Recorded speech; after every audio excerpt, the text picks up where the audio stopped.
Yo, what's good? What's good, everybody? What's going on? Happy Friday, happy Friday. And salutes to everybody who came back up in this thing to hang out with your boy. I am your boy Slick 50 for those who do not know. This is the Judges Table. We are broadcasting amongst three other channels. So salutes to everybody, no matter what channel you own. Make sure y'all hit that like button and hit that subscribe button. Make sure you hit that notification bell because your boy go live in the morning every other day as well. So make sure you hitting that bell. You understand me? Replays during the midday. And we also do the fights on the weekends, whether it's a Friday, Thursday, it don't matter. We had a fight party over this way. So make sure you come through for that. All right. And we're going to try the phone line. I know people was calling in this morning and the phone line was acting stupid. I think I got it worked out. So we're going to try it again. Right? We're going to try it again. And we get it working, it'll be working. If not, I know what the problem is. If this don't work, per se. You know what I'm saying? Momentarily, I will put the link in the chat so y'all can come join the show because this is the Judges Table. You get what I'm saying? We got to have a panel. You know what I mean? Suits everybody jumping this thing. DJ, what's going on, my guy? Heavy Bag, what's happening, man? 913, what's good? What's happening, man? Real talk. Let's give everybody they just do. Give them that 21 gun salute.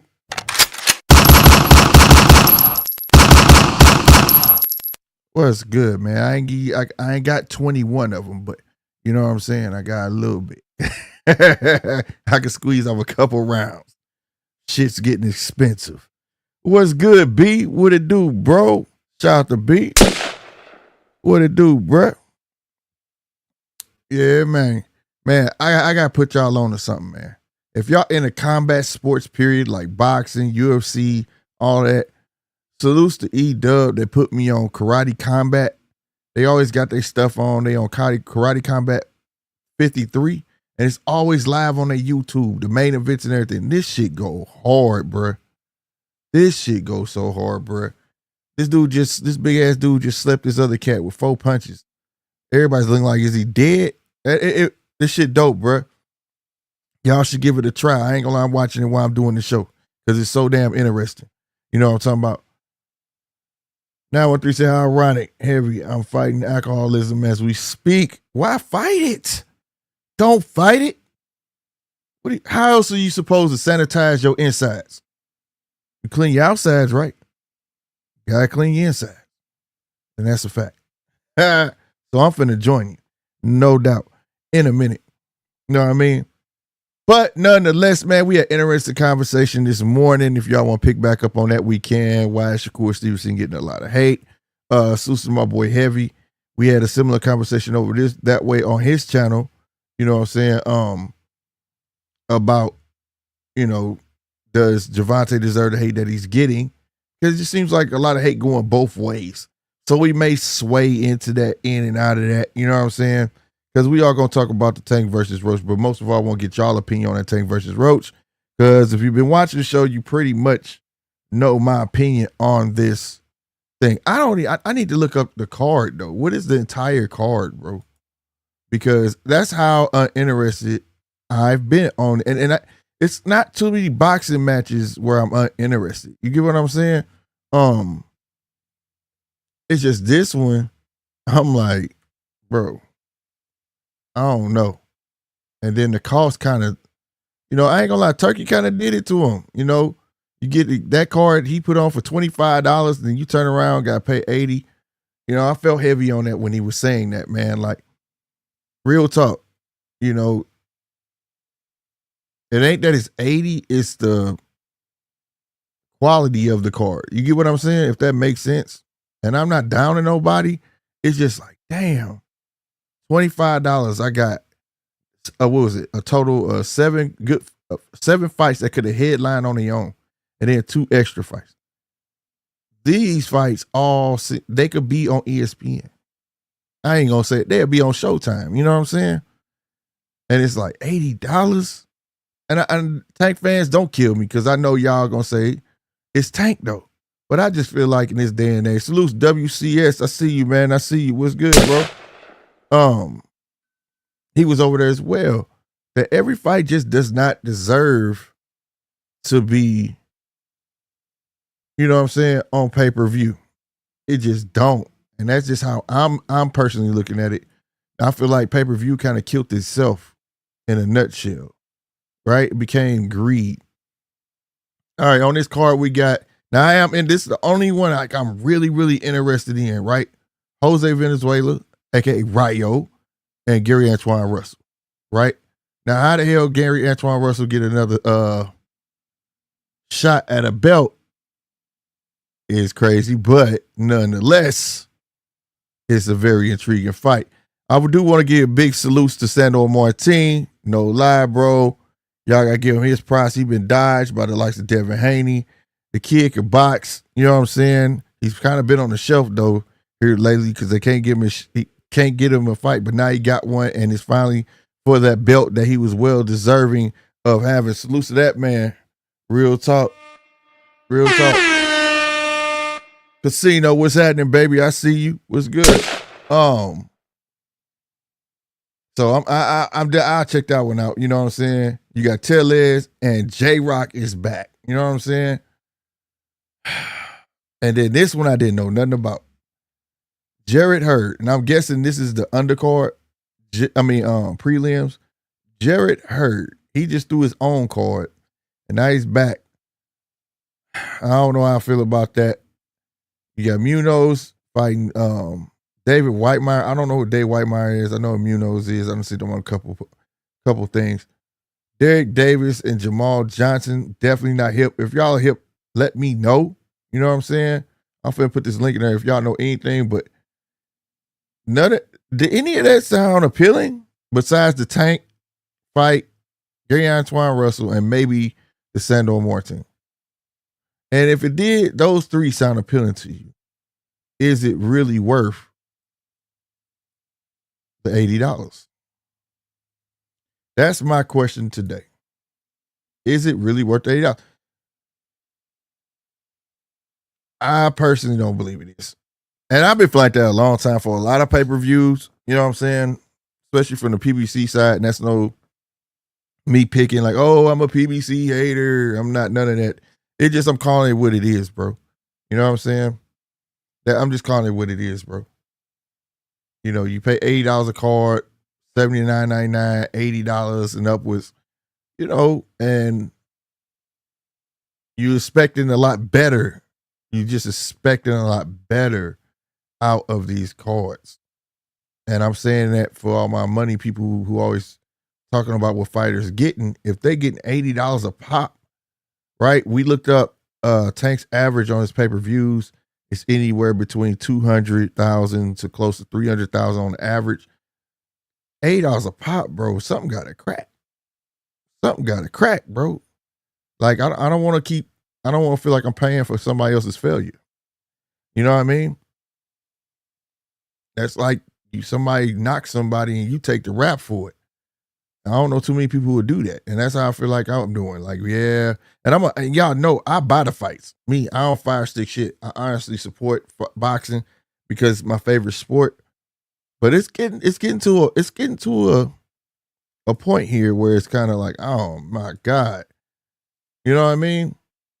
It's getting to that point where I'm like, man, I don't know, bro. And I'm just being real honest.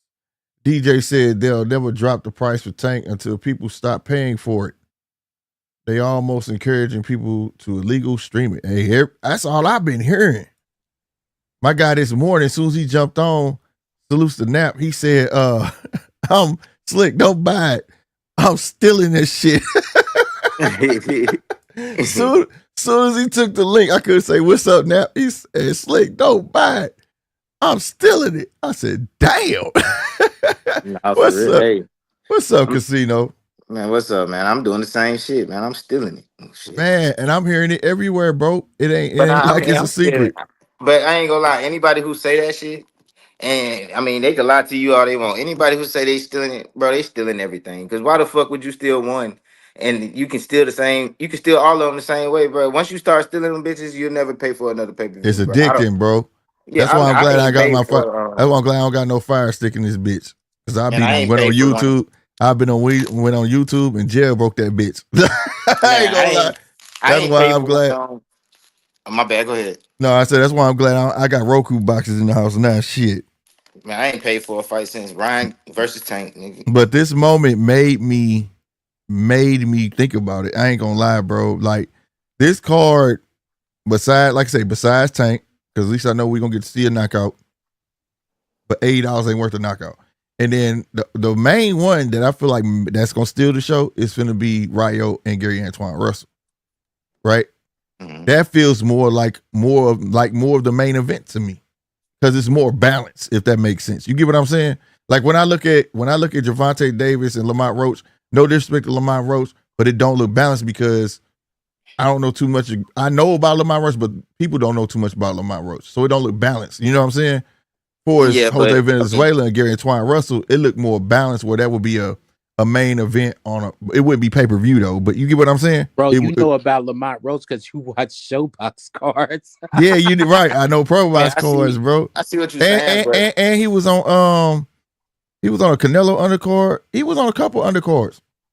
I ain't gonna But lie. you're right. I watch undercard shit where a lot of people don't. You know what I'm saying? I see what you're saying, but you put them at the main event. That shit not doing 200,000 pay per views. No. You heard what I said. It's not a pay per view, but it could be a main Uh, event on a regular TV. oh yeah, You get what I'm on his saying? own card, on his own card. Oh, Yeah, okay, I see not what you're pay per saying. view, but Not yeah, it still looks like a more balanced fight than the main event on this pay per view though. That's what I'm saying. yeah. No, it would do pay per view numbers. No, But no. to answer your question, about you said it's the PBC holding them back. Um, Yeah, yeah. Overall, Tank and I but don't think they holding them back. Huh? let me clarify why. Because the words that's coming out of Benavides' mouth and then the stuff that's coming out of Tank mouth, leads me to think like somebody in their ear, bro. And like they not making a sound decision on their own, which I can understand because of the type of contracts Al throw out there. You get what I'm saying? You ain't making no decision without Al input. But at the end of the day, it's like the face that Benavides had, it was like, damn, this shit is dope, but I can't do shit about it. The biggest thing that bugged me was you flew over there and you didn't even sit in the crowd or watch the fight. You sat in the lobby the whole event. And then you left before the main event and you was calling for the winner of Better Beef and Revolve. So that tell you how much power Al has over them. You get what I I'm mean, you think saying? it, I mean, why would it be Al if he went over there already? Al, the one called the shots. He said it himself. I got it lined up. I'm gonna play it. Okay, I'm gonna play it. But he said it himself. He gotta go talk to Al. So it's like, why did you go over there? I mean, he probably went over there and A free then trip. he probably went over there and then shit. Turkey was probably like, I'm not talking to Al or some shit. No, he got on stage one time, right?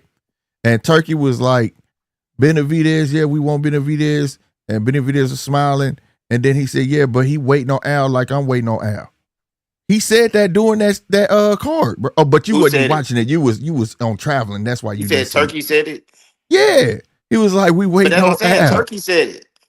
You know what I'm saying? And he Yeah, said it, Turkey said it. but what's the wait on? Why send him over there? Why he couldn't sit in the crowd and watch the fights? Why did he have to leave before the main event? Because he that paperwork. You're not finna go do no free advertising for Turkey. You're not finna do none of that shit. Your ass gonna sit Yeah, in but that I don't fucking think they lobby holding and them look at it back. on TV.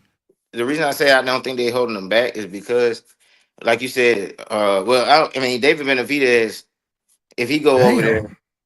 I mean, it's not like he not finna do no more pay per views.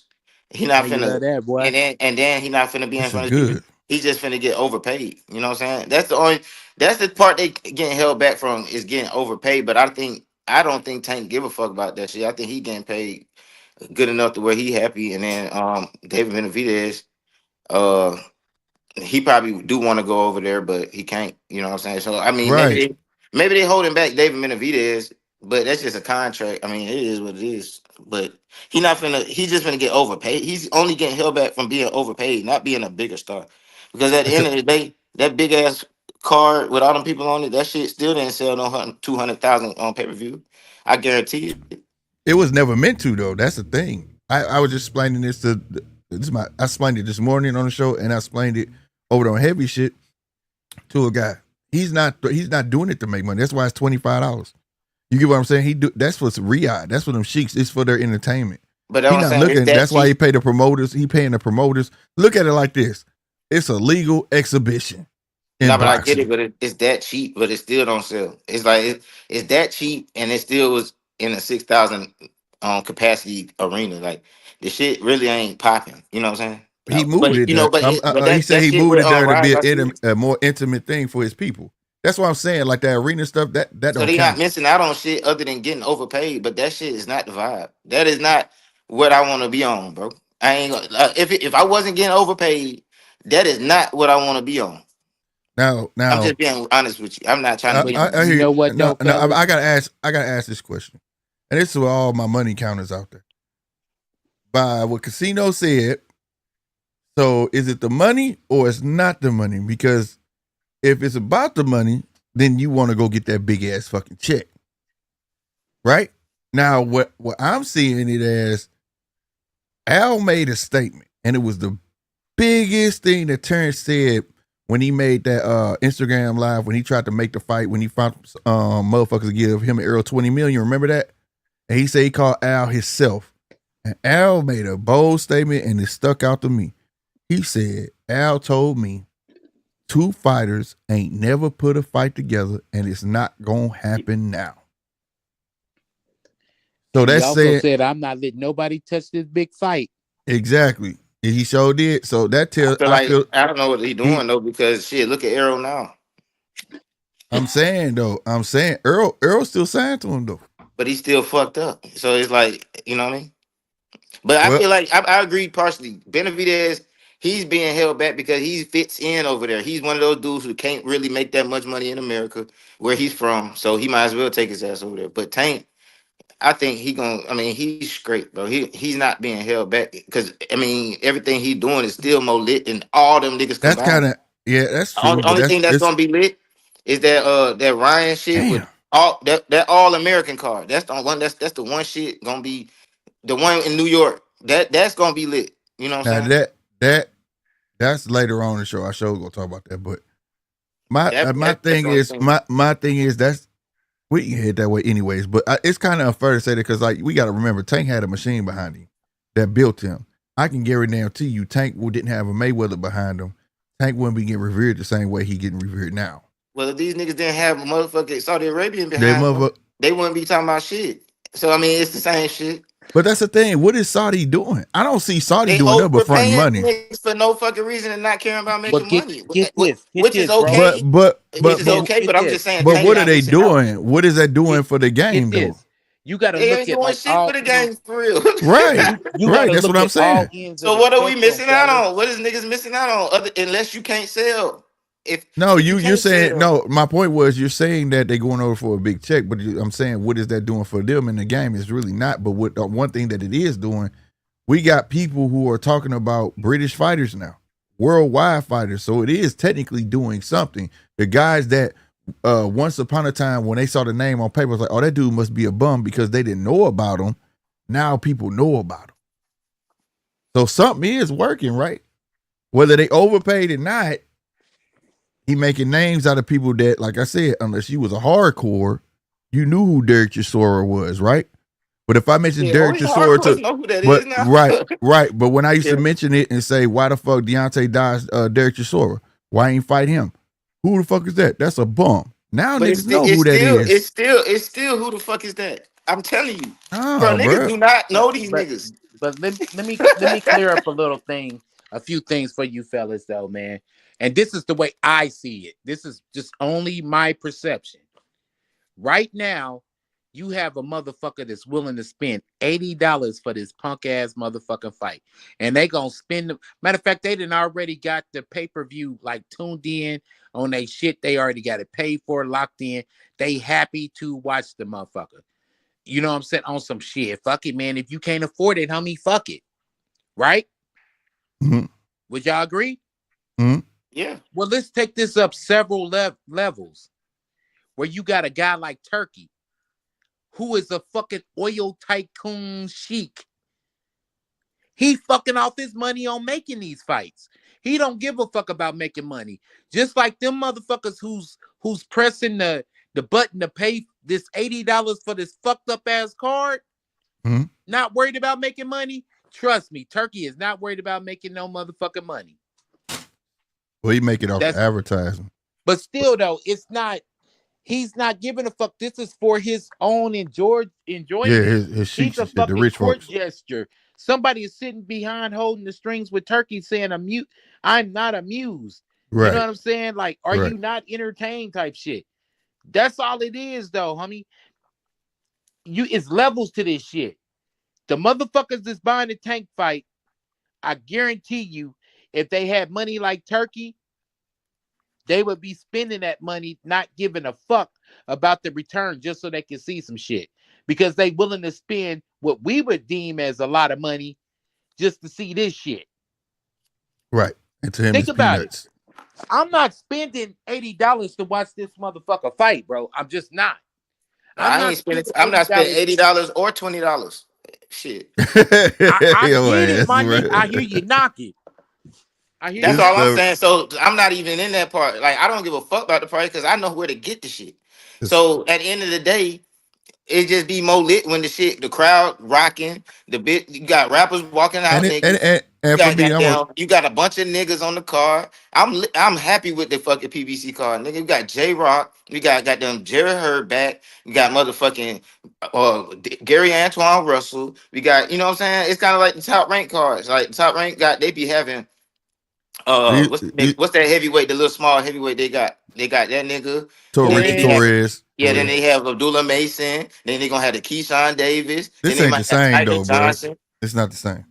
Man, you got guys. These guys been missing in action for a while. Yeah, I just saw J-Rock and goddamn Rosario fight on Pro Box. That's what I'm saying. I'll be watching this. That was earlier last year. Hey, get this though, bro. But didn't Jerry Hurd fight after? This is like a whole year. And Jerry Hurd just threw his card. What was like the middle of last year? He threw his own fight.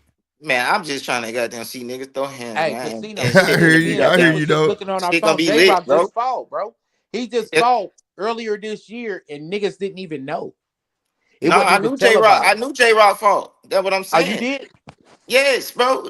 Listen, bro. It wasn't 2025. I'm cool with the card because I'm not paying for the shit anyway. So was it 2025 now? He fought twice in 2024. All right, but 2024. He fought at the end of 2024. Oh, okay. Yeah. So the last time I really saw him. Okay, I got you. And I had such high hopes for J-Rock.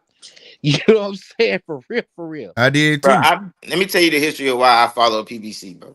Like, I be knowing what all their fathers do because, bro, when I first started really watching boxing, I thought Showtime was the goddamn professionals and everything else was the B League. I was wrong.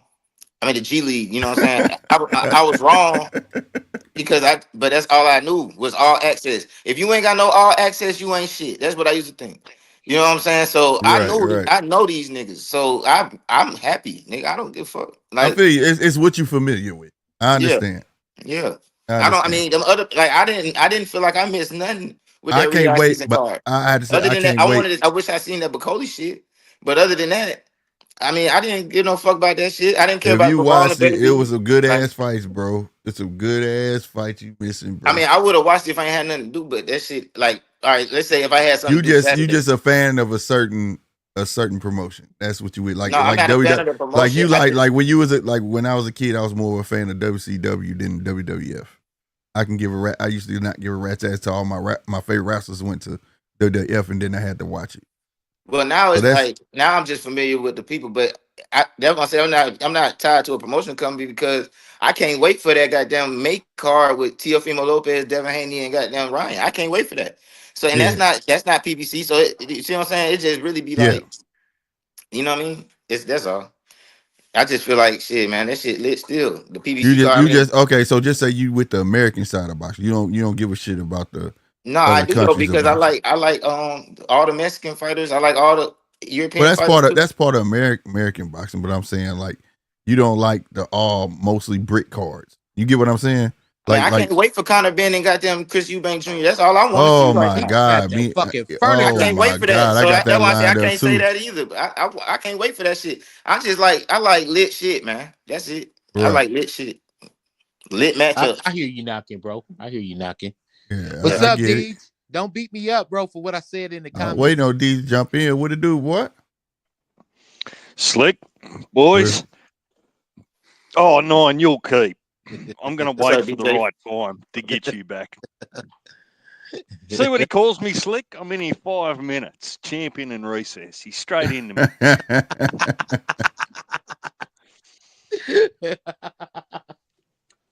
Dun, Can, dun, dun. Look at that. and Hey, man, I'm drinking moonshine tonight, bro. I'm with you, boy, and I like it. Yeah. I'm you, liking you it. make your own, do you? Listen, explain something to me. I think I know the answer, but I wouldn't mind a couple of different objective opinions on it. Mm-hmm. For the longest time now, we've heard promoters, managers, boxers talk about the business side of things, about, making fights and bits and pieces, whether it be pay-per-view numbers, how much is it going to sell? Can they carry their own card on pay-per-view, all these sorts of things. Mm-hmm.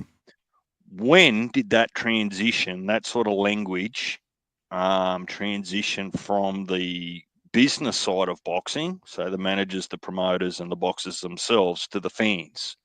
Because how often do you hear the fans make reference to, oh, there's X amount of pay-per-views, or that fight won't sell, all those sorts of things. As a fan, why should it fucking matter? If you see a fight that you like, you'd watch it, right? Regardless of whose card it's on or what promotion it's on, right? Right, Right. right. Right.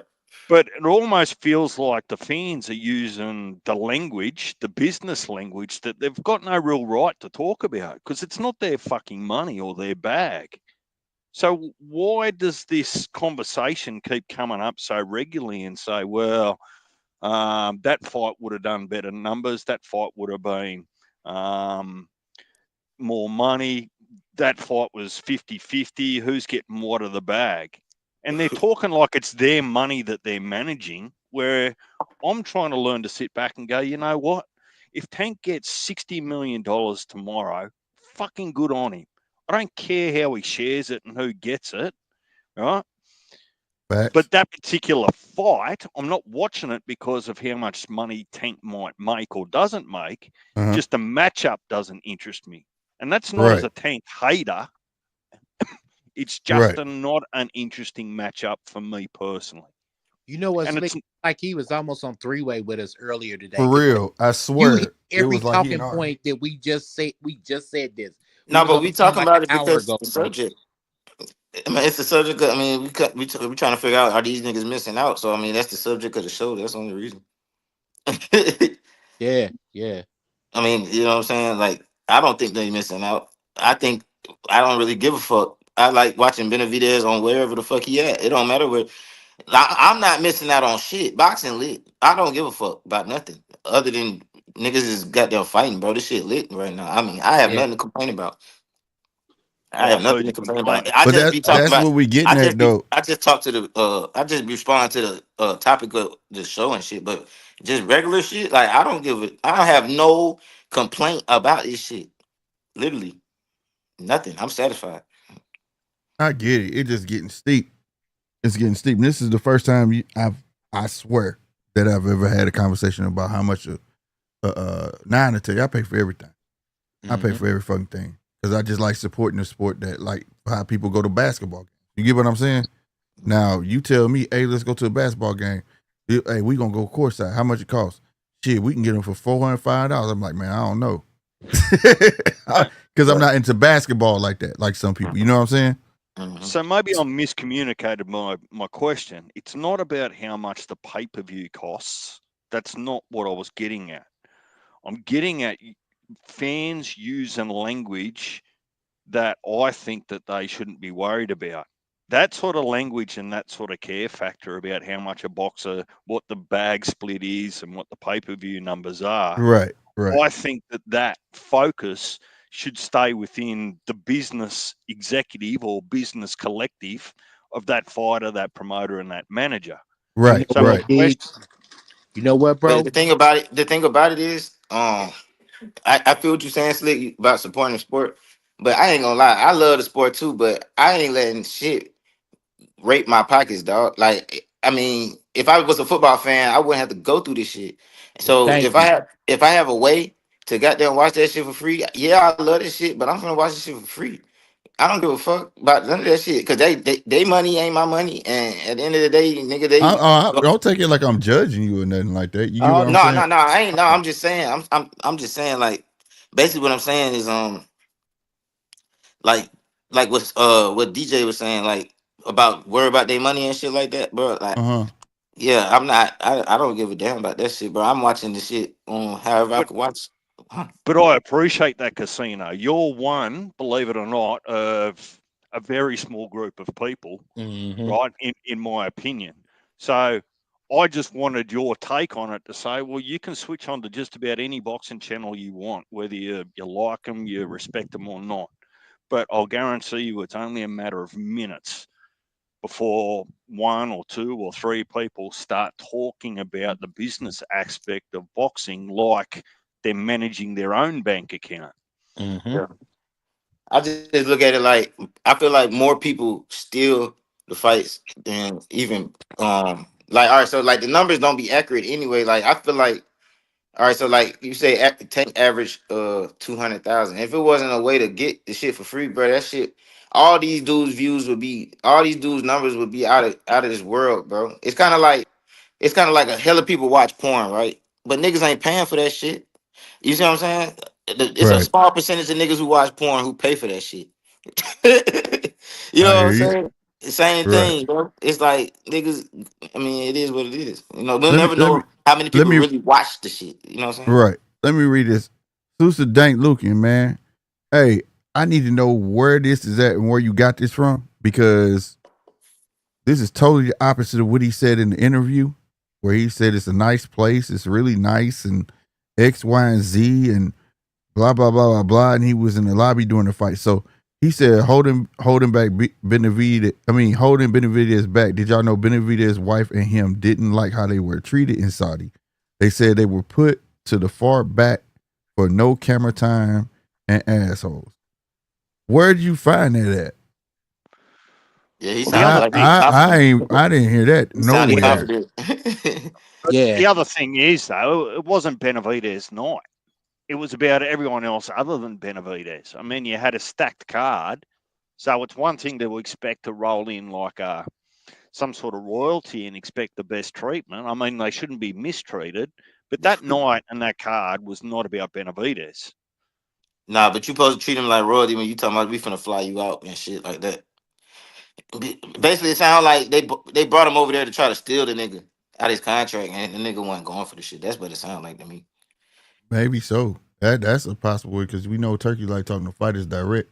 I know You know, what I was saying earlier. That's why I was like, bro, I don't think he holding back. I think Benavides was like, man, fuck this shit. Like, bro, that's what I'm saying. but Everybody not with that. it's Everybody also the not. language he used, man. I want y'all to hear it because he was like, It was like I'm Turkey gonna go talk. used.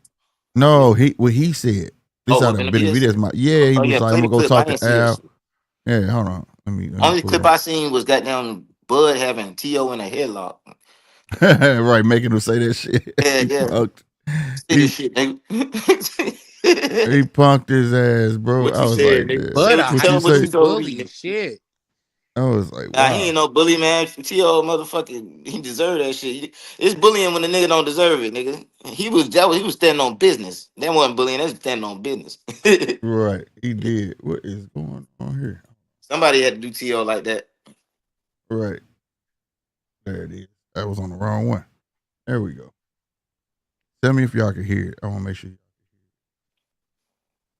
Hold on. Okay, did y'all hear that? No, I didn't. I know. I didn't hear it. Hold on. My bad. My bad. But I ain't gonna lie, a lot of dudes ain't gonna Mhm. be with that.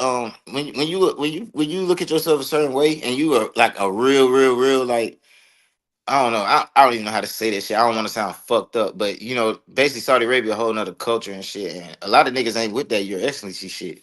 They don't even like how that shit feel, my nigga. You know what I'm I saying? mean, yeah, but I mean, shit, it ain't no Even different for than money, even for money, especially when a nigga rich already. You gotta think when a nigga rich already, yeah, more millions is cool, but all money ain't good money. And if you gotta kiss the ring and really be on some Your Excellency shit, and No, that's man. I not think your culture.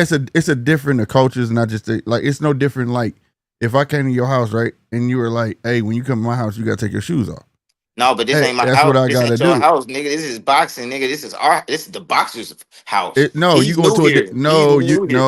you going to a different. Nobody say you got called them here. They call them turkey too, but when you over there, though, it's a whole different ranking system. Like it's a I'm not whole about to different call culture. blood of Your Excellency. You know what I'm I'm saying? not. I'm not. I'm just no. Okay, You then, so don't. you What feel I'm me? You saying is feel me? Then what you I'm feel saying me? is I get that, but what I'm saying is that is when you go in different cultures, bro. You just can't do what the fuck you want. Just like I can't go in nobody else's house and do what I want.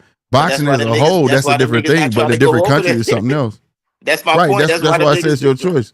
That's why they But I not mean, trying to that's go in the still house. They don't want to go over there. bro. That's still like small. That's a small thing to a giant, bro. When it's a bag that fucking big, bro. That's not kissing nobody else with a bag. It's just their culture. It's a difference if he was like, "Hey, I'll give you this if you kiss the ring, and when you see me, you gotta call me king." He ain't saying that. That's actually part of their culture. You get what I'm saying? It's like a difference. You know what I mean? So that's how I look at that. That ain't.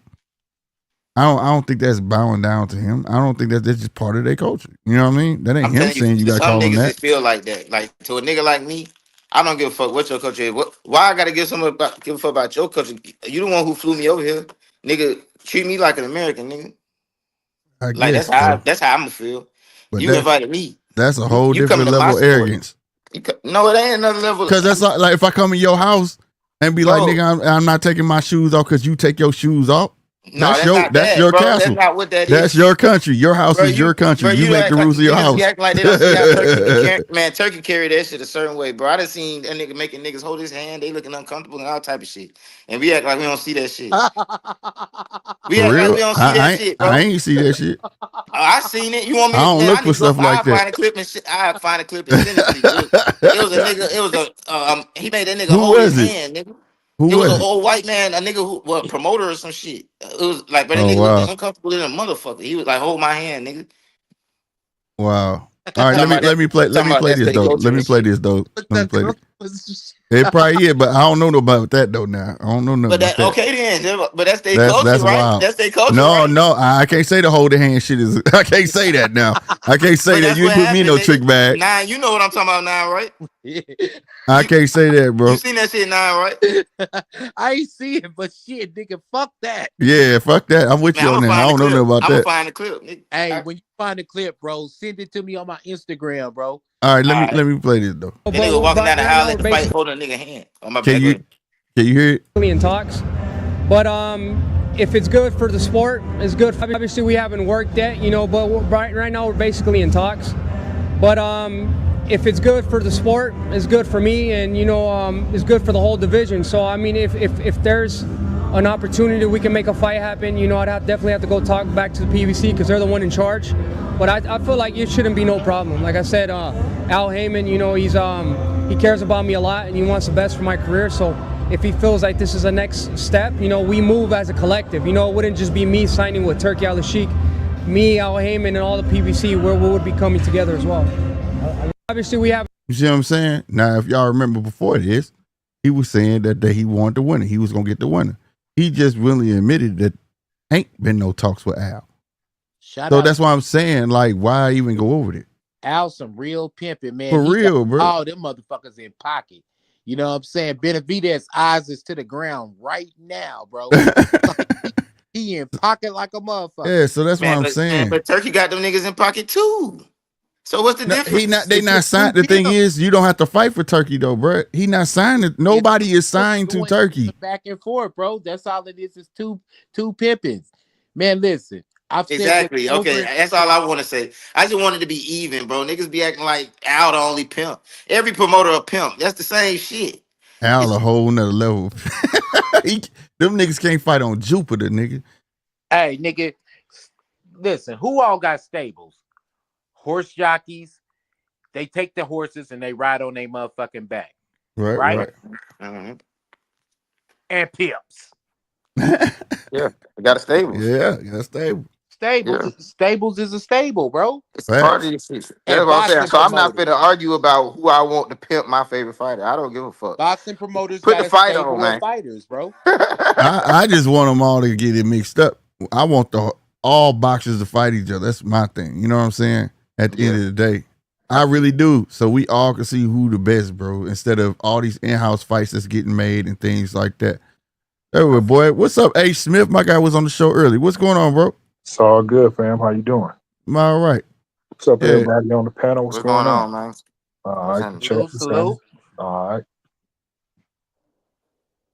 So yeah, like, I'm just saying, like, I get the cultural difference. I get all of that. I just want all of them to mix it up. And I hate for these opportunities missed because it's like one side of the field is looking like Turkey just trying to take over the game.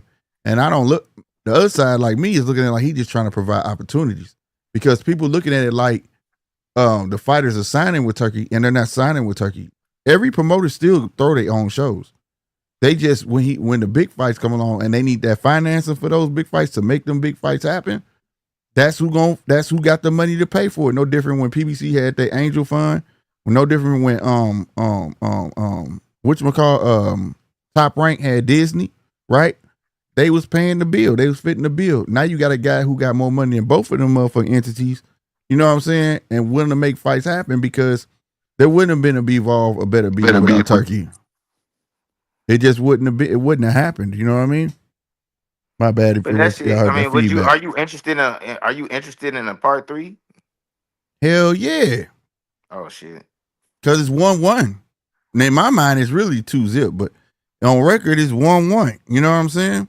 And I scored it a draw. A lot of niggas I scored it a draw. Don't give a damn about that shit. But it don't got it. But it don't have to be right back. But for me, it doesn't have to be right back. You get what I'm saying? Back to back. Mm-hmm. It gotta be back to back though because Better Be too damn old, man. Yeah, that's the only reason because he's getting old. That's the only thing on hinder is because he's getting old. But for me, yeah, I'd like to see it again. It warranted. Like I said, he won the first one. This one was close. He won this one because. And now some people had Bivol with like 3 rounds. I was like, maybe 2, maybe 1 when I rewatched it. But it was, you hear how I just said that? Maybe 2. It was just that close. It was that fucking close, But bro. You know what though? I know Better Beef got to be confused like a motherfucker. He like, man, I won the first fight. You know what I'm saying? And the second fight, I touched him more in the second fight than I did in the first fight, and I lost the motherfucker. So I know he got to be confused. When I rewatched it, you know what was the difference now? What's that? Bivol didn't come out slow. He forced Better Beef to fight him early. Remember when I was like, damn, he ran to the middle of the ring. You know what I'm saying? He made Bivol jump. He made stopped. Me too. A couple times, shit, it almost did. But he made Better Be jump on him in the later rounds. Better Be slowed down. Whereas in the other fight, it was Bivol who slowed down in the later rounds, and it was Better Be that was coming on. You get what I'm saying? Yeah. So I think that's what made it look a little different. You know what I'm saying? But yeah, it was still too close to call, bro. Yeah. I wouldn't have been mad at either one of them fights if both of these ended up in stalemates, like 2 draws. You know what I'm saying? Yeah. Yeah. You know, but we would never got them fights if that dude didn't produce them money to them damn. And it wasn't to the fighters about the money. It was the motherfucking promoters. The promoters would never have put Better Be. Remember the first one, right? Nigga, Disney was not finna let Better Be on that fucking on that pay-per-view. If y'all remember the last pay-per-view, they had the card in the last minute. Disney pulled out, said, no, that's our fighter. Everybody had to turn to ESPN, remember? Yeah, it had to be on ESPN. Like we watched the whole card, but then that was the main event and it was on ESPN. Yeah, there was like, that's our fighter. You're not finna do that. And that wasn't long ago, and I damn near forgot about that. That's crazy. But yep, you're right. Yeah. Hey. So it's a lot of stuff that like he giving us the good fights. I give him that. And it's sad. I mean, I hate saying it like that because that does give the impression like he's signing these fighters, but like he just paying these promoters like, look, I'm gonna give you this. You pay them good and make this shit fucking happen. You know what I mean? Like I said, he put some good work into the boxing scheme of things. You know what I'm saying? And I get what you're saying, because a lot of people don't know who they is, but it's the point that they still may not be familiar with them, but they see them though. You know what I'm saying? They getting eyes on them. Internationally, they huge. Yeah. Like you could get a motherfucker that could, like in the music business, sell like 1 million records over here in the United States, but then fuck around and go international and shit. Mike and Jack. on top of that, million sell like. And the only nigga who it's only man, I think that shit is over exaggerated, bro. It's only Salute WCS. What's up, bro? Salute WCS. I was gonna say I feel like it's exaggerated, bro. I don't feel like it's that. Like I don't feel like these niggas is like big internationally. Like it's only a couple niggas. No, listen, bro. Let me finish. It's only a few niggas that's big internationally, and that's Naoya Inoue, Anthony Joshua, Tyson Fury. Goddamn. I'm trying to think. Not true. I'm saying, I can explain it to you why. It only feels that way because you just known about them, right? You got to remember we're one country, and when we get I'm a talking taste about of internationally huge. You said no, huge. that's right. So when we, like you said, you naming names that are tapping into the American market, right? But outside of America, there's tons of other countries that know about these guys, where they don't even need to come to America, and also outside of America, these boxers stay active. They're active, bro. Like no other. That if you ever watch a fucking British card, dude, they lord to the dude get praised like he a fucking warrior because they see him often enough that he gonna give a show. Look at Chisora, bro. He never was a world champion. His claim to fame was he went the distance with Klitschko. I can't remember which one. It was either Vladimir or Vitaly, but that was his claim to fame, and they kept on calling him for fights. He kept on showing. Right. Say it again, WCS. He fuck around and win. Gatekeeper. There you go. The shit out of Chisora. They respect that. They respect they mid-level, they good fighters, and they great fighters. And I'm telling you, them niggas don't need. And to be honest with you, Tyson Fury was fighting here because he couldn't fight over there. Yep. That was the only reason Tyson Fury was fighting in America. But I don't think Derek Chisora is huge internationally. He's just big where he at. Shit. That's not huge internationally. A lot of people know him, dog. That's bro. We talking about it right here. Even over here. They know huge, bro. Y'all saying the word huge, bro. Huge. You looking at it like, okay, America, because he's not known in America. I'm not just talking about America, bro. I'm talking about Ireland, because we're the only one that don't really associate. We let in American boxing, for real talk, we let a select few in, right? Like what Trump trying to do with the border shit. We let a select few in where they're a collective over there. When it comes to Ireland and all these other countries, they're a collective, bro. It's not like, oh, we're gonna keep British boxing, let a few in. England gonna do it, and then Australia gonna do it, and then the Congo gonna do it. No, these dudes is a collective. All these countries come together and they're fighting with no problem, bro. Get this. I'm not saying they don't have fans, bro. But you saying huge. I'm looking at YouTube right now. I'm looking at Derek Chisora, bro. The nigga not even getting no views, bro. Like compared to bro. Huge. We That's talking not about what it's about, bro. Get this though. I'm from Los Angeles, right? I live in Kansas City now, right? Yeah. I swear to God, I know a gang of people here in Kansas City who's never seen a mountain or an ocean. You see what I'm saying? This world is as big as you want it to be, or it can be as small as you want it to be, bro. I promise. I'm not saying they don't matter, bro. I just don't think Derek Chisora is huge. I think he might be popular where he at. Who knows, man? Huge. Something that's the shit somewhere that ain't the shit somewhere can be the shit somewhere else. But I'm saying as a collective though, worldwide, he's huge. And Derek Chisora is still getting fights. Yeah, still he wouldn't be getting no fights here. Over here, we kill ours off. He's not even fighting just in the UK, bro. He's fighting. I consider Anthony Joshua huge, bro. So I can't consider Chisora huge too. That's just that's how I'm looking at the shit. But that's a name that broke over into the mainstream because of motherfucking Deontay Wilder. But once you break it to the mainstream, that's when you huge. We consider us, but the mainstream is America, though. I said the mainstream in America. Out on the front row at a fight over here. He don't come over here like he chill over across the pond. Right. Like Canelo is huge. Canelo's huge. Yeah, and he got a whole nother. He got countries. But he has countries. That's a perfect example. I guess I ain't getting make. I just don't. You gotta look at I can't compare Derek Chisora to no fucking Canelo or no AJ, so I can't use huge. That's all I'm saying. You just Canelo don't. got all of Latin America like fucking with him. Like Bro, South but America, where's North Derek America. Chisora from? I think he He's British. from Europe, so he got Yeah, he all from of British. Europe fucking with him. But I'm saying AJ from the same place, right? Yeah.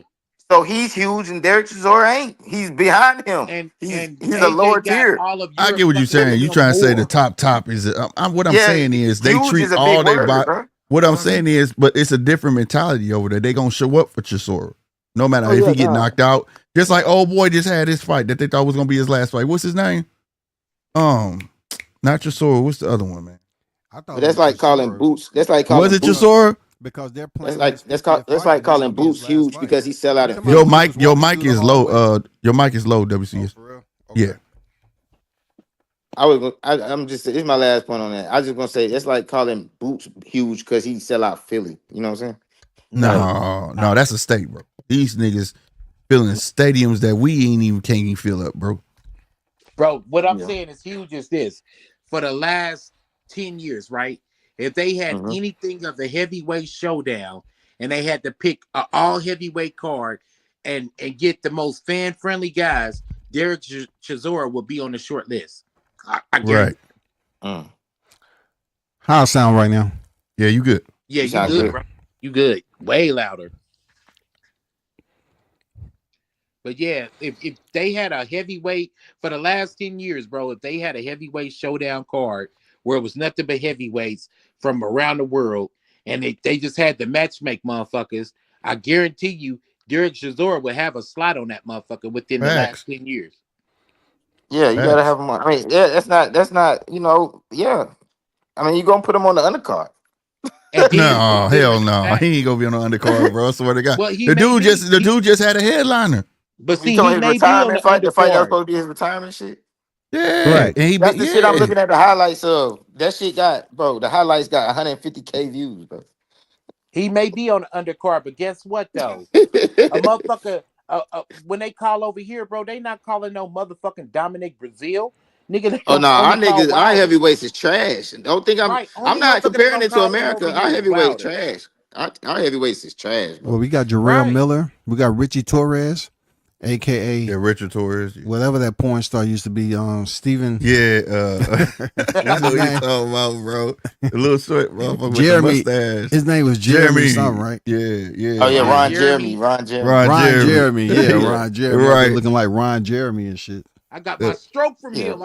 I seen some shit, some Dave Chappelle shit. He's like, man, Ron. He did a little skit with Ron. He's like, I got my stroke from you. I'm like, hey, Big Baby Miller is probably my favorite American heavyweight. Sad to say, man, I never thought I'd say that. I had shit. big hopes for Jarrell Miller. You know I did too. He lost me on that last way. Man, go to the bike, man. You know I don't like his elbows. I said, damn. Hey, can I ask y'all a question? What's he up said with that? Yeah, you ain't see that?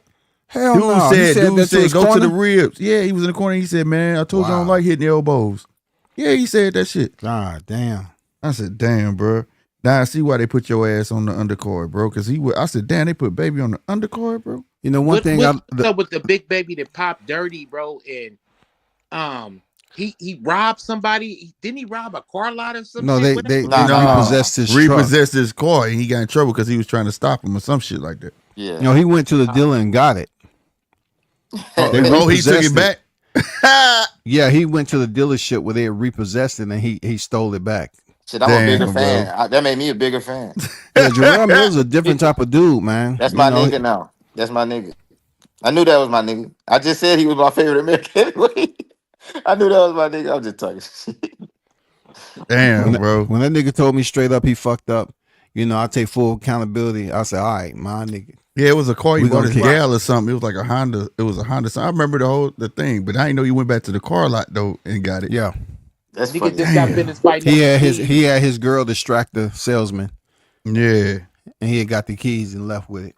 Yeah, that nigga, he had that was after the Ruiz fight, man. Yep, right after that shit. Mm-hmm. You remember remember Ruiz was tripping and he got them took that video showing that he was the plug on the low? I thought it was after the Dubois fight. Remember that shit? You come back, man, from Saudi Arabia, man, and you funking over a funky ass Honda Civic. Yeah. Real talk. That shit was crazy. He got in trouble for that?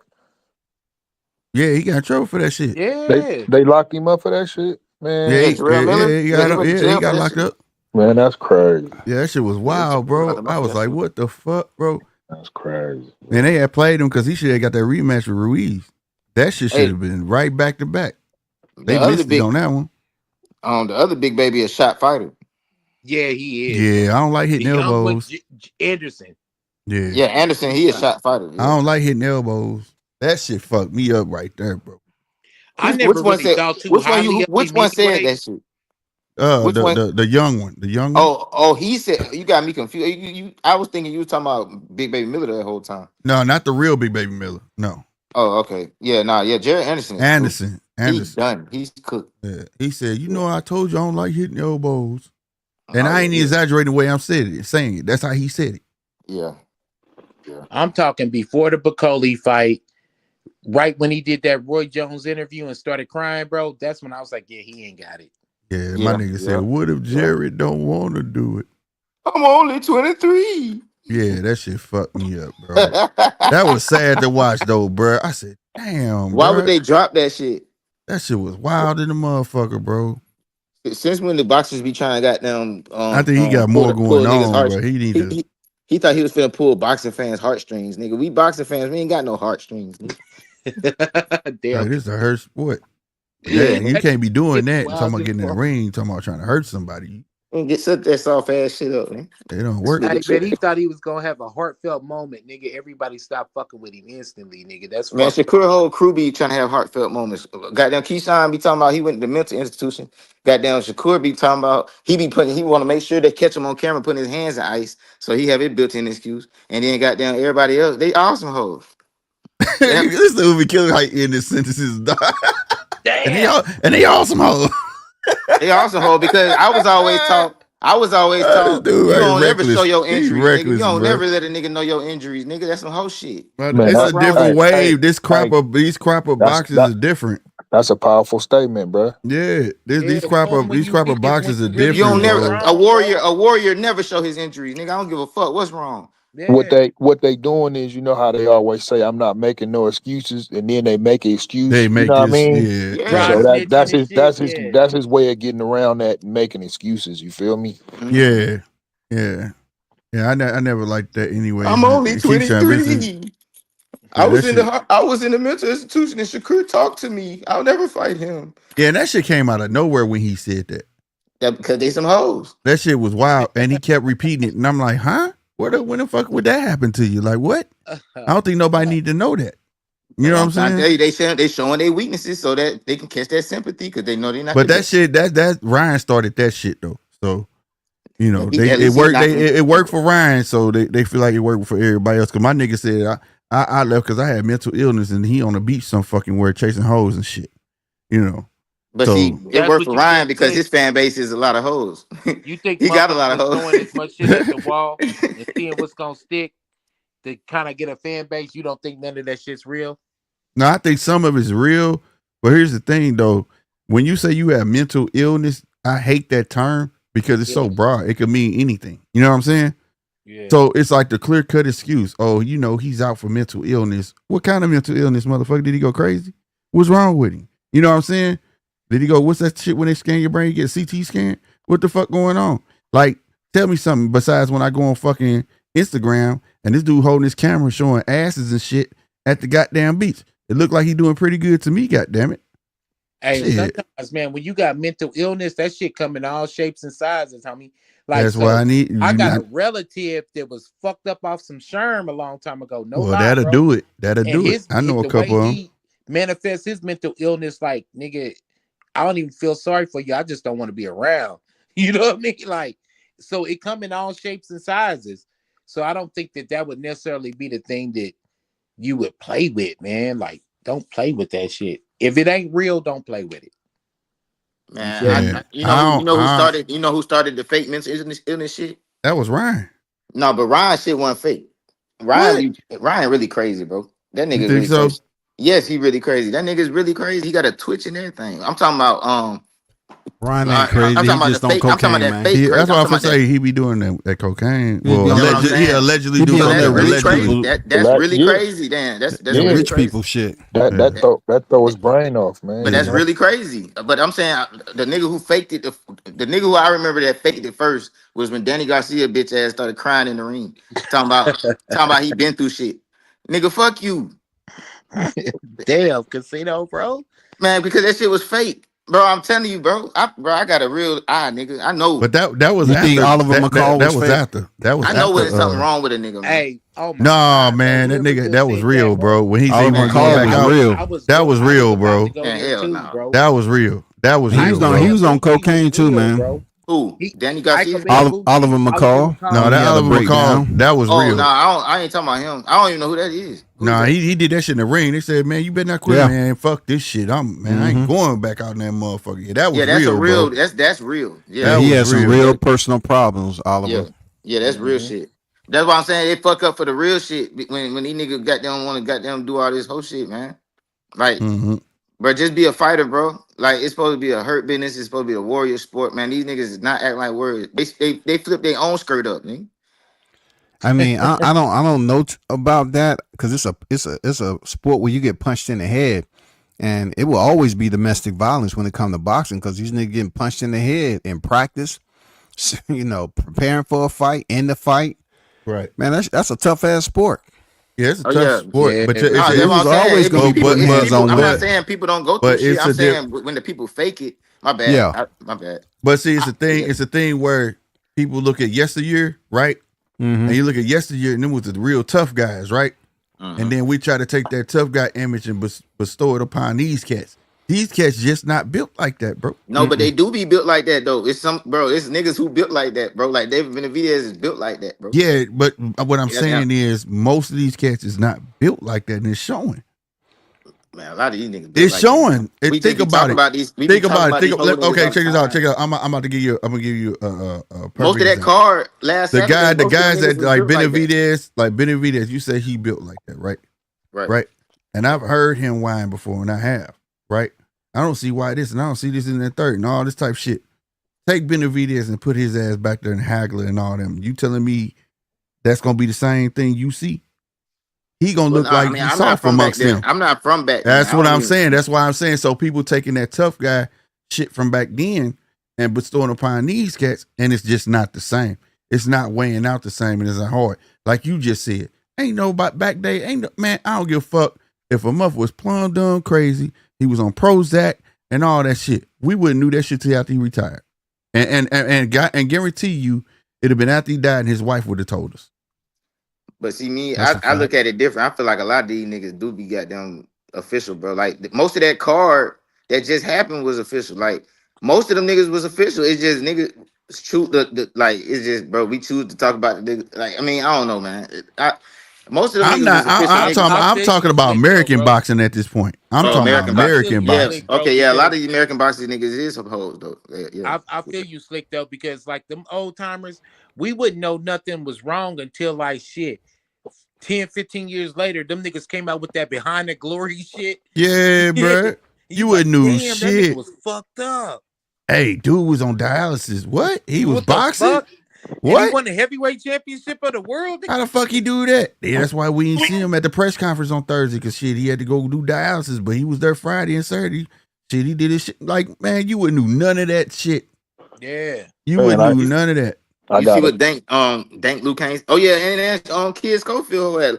What's with these niggas taking pictures in a hospital bed now? Like niggas is doing that. That's what I'm saying. These niggas is not warriors, Hey, bro. Lomachenko did it after T.O. beat that ass. He took a picture in the hospital bed. Yeah, talking about his he was shoulders. trying- That's he what was I'm saying. trying- That's he was trying to prove his So shoulder. he fall into that shit too.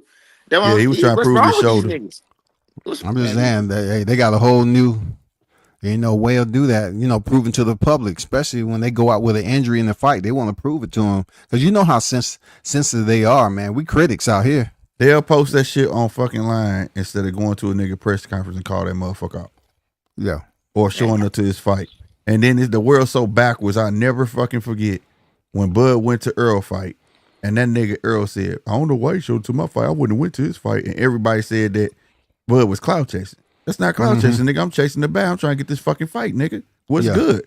And back in the day, back in my day, goddamn me, nigga, the whole fucking block with him like, dog, did you see Woo Woo went to do press conference? Shit, he want that fucking smoke. You get what I'm saying? Today, it's like, it's the opposite. That's whack. Like, how the fuck is that whack, bro? That's what you supposed to do. You know what's wild too is that when Sean Porter beat Danny Garcia for that vacant WBC, who hopped in the ring intoxicated? Errol Spence. You know what I'm saying? But he gonna talk about he don't know why he pulled up to him. Yeah, he said, I mean, you dropped in there with fight. Sean Porter. I want that belt next. I want that belt next. He took away Sean Porter's glory, but they ended up fighting after he fought Ugas. Right. So that's my thing. Like, I need that type of energy back too. Y'all remember when Roy Jones beat John Ruiz for the heavyweight title? Yep. And Carver came out there. He was like, when I fought him, and Roy Jones was like, I don't give a fuck what's going on. I'm fighting his ass next. Right. I like that type of energy. Even though, you know, the first fight with Roy Jones was a tough fight, he squeaked it out. But the second fight, he ended up getting knocked the fuck out. Right. But I like that energy in a fighter. He went the distance. He went the distance the third fight. Right. This ain't Spence slander. It's just like we just saying, B, we not saying it ain't no Spence slander. It's just like how these cats today will congratulate what's going on and not recognize that's actually weak as fuck, bro. It's weak. Like, you can't sit there and talk all this tough guy shit. You go on podcasts, you going doing this tour, you on live on IG, and you talking mad shit about a motherfucker. Mad shit about a motherfucker. Right? But at the end of the day, you not really trying to fight this nigga. Yeah, I like that Conor Ben Eubank smoke. I ain't gonna lie. That smoke. That shit personal though. I like that. I like that. I like that nigga daddy though. That nigga pause. That didn't sound right. That nigga Chris Eubank Sr. That nigga ruthless, bruh.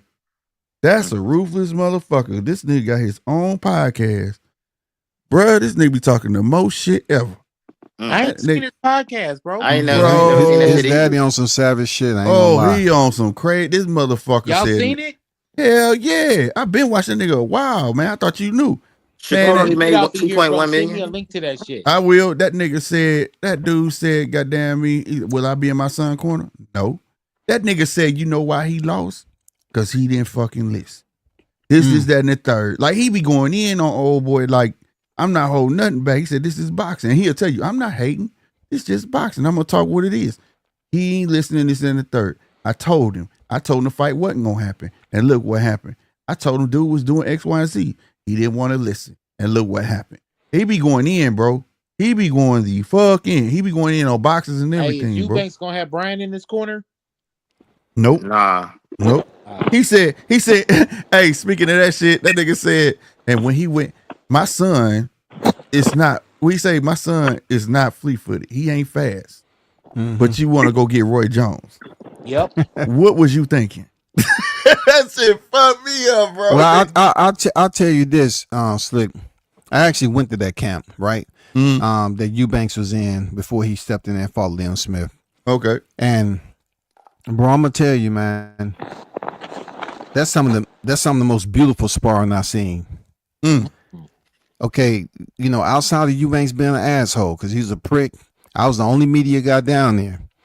But the sparring that I couldn't get, man, it sucks so much because that's the first time I ever, you know, him being across the pond type of nigga, that's the first time I seen him get in there and spar. And Eubanks can fight, dog. No, he showed you can fight. He just ain't got a chin. Some of the shit he did in sparring, I've never seen him do in the ring, though. Yeah. His last fight was pretty good. His last fight was pretty goddamn good. But like he was fucking niggas up, man. Yeah. That Roy Jones shit just ain't for him, though. Him trying to, because the only way Roy know how to train you is how to fight like him. You know what I'm saying? That's facts. That's facts. You know what I'm saying? But he is patient. In a row. He's patient. You ain't doing it right. Yeah. But like his daddy said, know? he said, you ain't fleet-footed and you ain't fast. He was like, but you gonna go get Roy Jones. That ain't gonna work. And then he was talking about Roy Jones. He said, you don't change your boxing. You take his greatest attributes and you work on that. You don't change him completely. And my son didn't want to listen. And look what happened to him. Like, he keep it 100. But now I see why him and his daddy don't get along. But both of them talk alike and they act alike. Yep. But you That have to shit admit, don't never work. Eubanks didn't come in there trying to look like Jordan. It was one round where he kind of looked like Jordan when he was standing there, but he really didn't make no flash. He didn't do no snapshots of Roy. You know what I'm saying? It was his I mean, mannerisms, how he was moving and shit in that Yeah. ring when he was how he was stepping to him. He was trying Yeah. to do the same guard and shit. You know what I'm saying? That just That's ain't what him. Roy teaches too. Yeah, it's just not him. You know what I'm saying? The worst Roy Jones trained fighter I seen, nigga, was Pascal. When he got Pascal, I was like, come on, bro. No. Yeah, bro. That was the worst. Legacy I mean, that's the remains. only What's thing good, about bro? that's the only thing about Roy Jones. He does teach fighters how to, roll, use lateral movement, defense like him.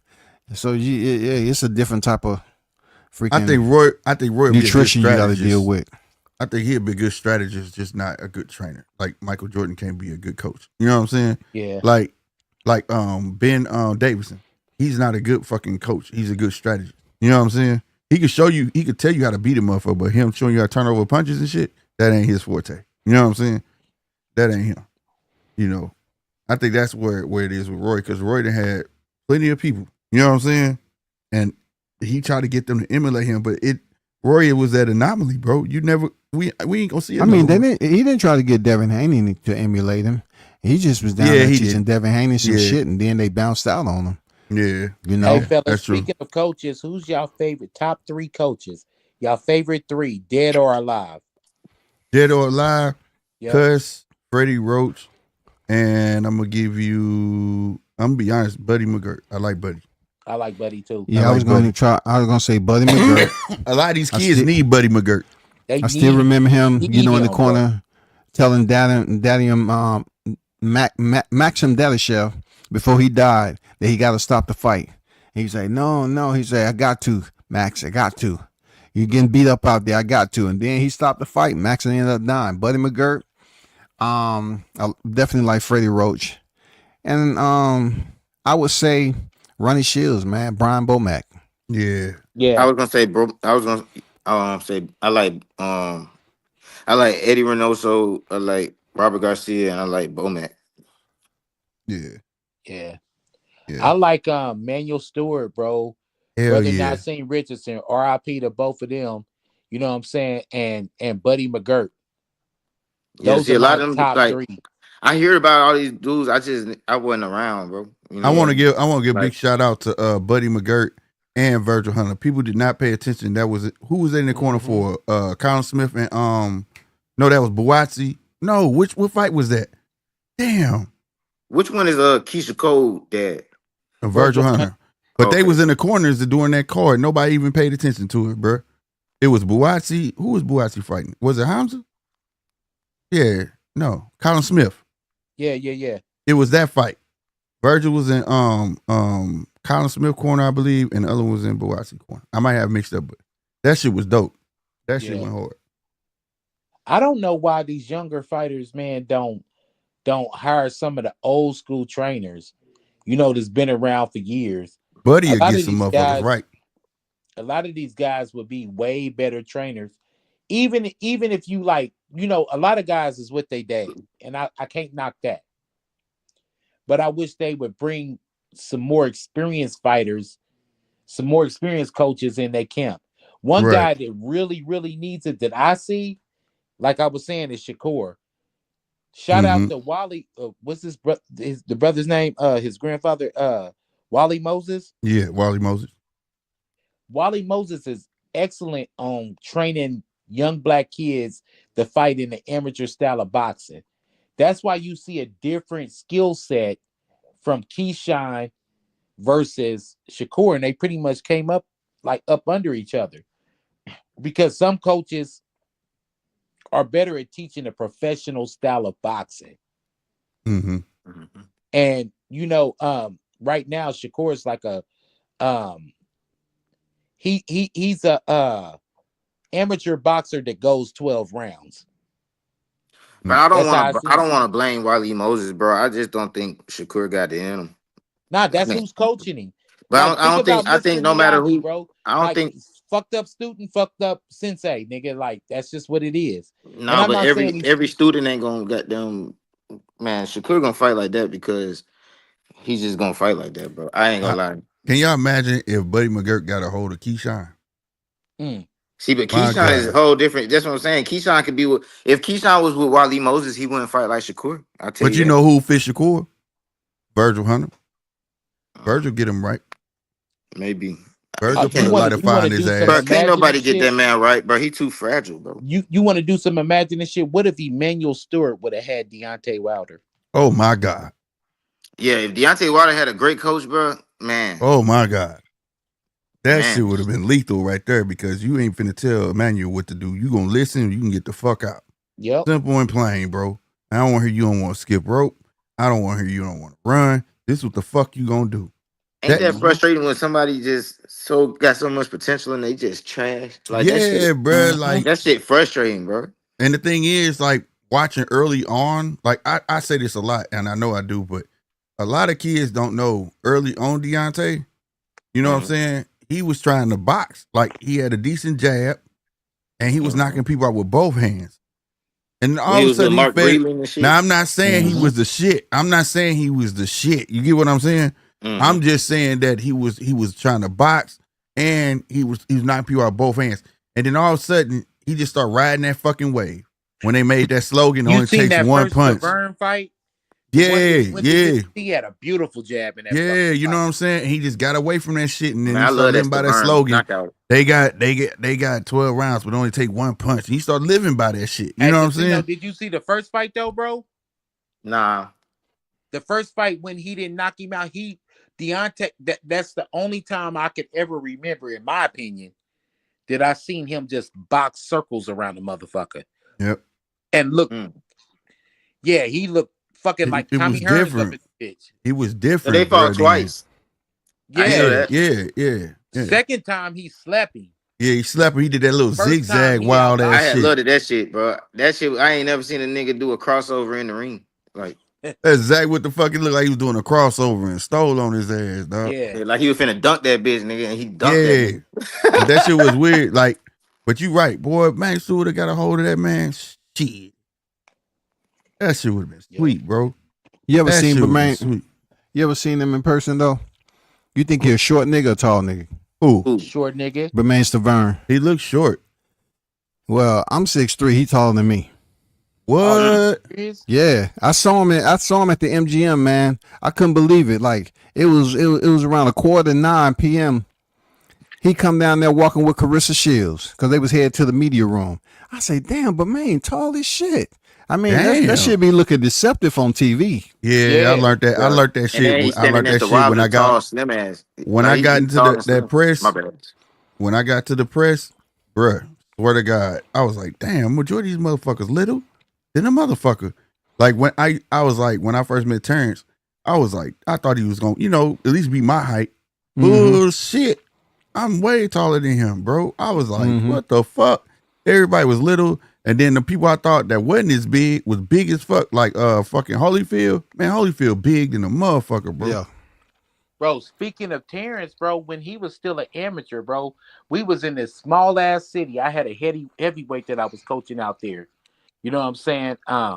He was fighting on the co-main event. But Bomax, Brian's fighter, was fighting on a main event. Tay Bledsoe. And my fighter's name was Clinton Bowdridge, and he was fighting this guy named Maurice Bryan. My fighter got stopped too. Fuck that, but it is what it is. And he was fighting, Tay was fighting fucking Kimbo Slice. And I remember thinking like, God damn, that motherfucker that's on the YouTube videos, John David Jackson was his coach and shit. And I'm thinking like, this got to be a big ass nigga. I get there, bro. Slick, he as tall as you, bro. For real? Kimbo was as tall as you, bro. God damn. About 5'11". Damn. That was a crazy fight too, man, because Tay was so scared he wouldn't even come out. And I'm like, bro, you got like fights, my nigga. But he was just intimidated by Kimbo. And like, we was the co-main event, and it was like an intermission, and it was like a fucking 30, 45 minute, maybe even an hour, bro, intermission or whatever, because he was afraid to come out. He came out with tears in his eyes and shit. I was like, God damn. Damn. Yeah. This That's was in a real. small ass city called Grand Island. Them behind the scenes stores, a motherfucker, ain't they? Yeah, boy, Mhm. Grand Island, Nebraska, nigga. That's why I tell them, man. Sometimes you hear the best stories, man, from people who went to the fight. Mm-hmm. Hell yeah, man. But yeah, when you get around them fighters, bro, I swear to God, bro, the TV make motherfuckers look big. Them angles, you get around them, you be like, what the fuck, bro? These dudes tiny, bro, than a motherfucker. I be knowing niggas gotta be tiny off of what weight they make. I be like, bro, any nigga, bro. I'm not considered a big nigga, bro. And I weigh way more than 147. I be looking at shit like that. Like, I mean, I could probably if I was to fight, I probably have to make that. But I'm like, boy, that shit hell. Yeah, I ain't talking about weight. I'm talking about height. Oh, you talking about the height? Yeah, Oh, okay. height. Like, I be they looking is at the not weight class. tall. I They be are looking at not the weight tall. class, niggas weight. Motherfuckers you think they be bigger than what they are, they be way short. You think Yeah. they taller than what the fuck they are, they be like smaller Man, than what they are, they be way tall. I know Usyk tall, Deontay tall, Charles Martin tall. Yeah, there's them heavyweights up there. You know what I'm saying? Tyson Fury, yeah, all of them. Mm-hmm. Yeah. Tyson Fury big as hell. I seen Charles Martin from he came down here to St. Louis. Yeah, he Anthony tall. Joshua tall too, ain't he? Yeah, what he Anthony like Joshua tall. Yeah, He's and Joshua 6'5" tall. or Yeah, some that shit. dude, he tall than a motherfucker. Yeah. Yeah, them new big heavyweights like a motherfucker though. But when you get around on 147 pounders and shit like that, bro, I mean, especially the 135 when I was in Atlanta at the time, I was talking to Jamel Herring. Dude was little and frail. I was like, what the fuck? Yeah. Remember when he fought Shakur? Yeah.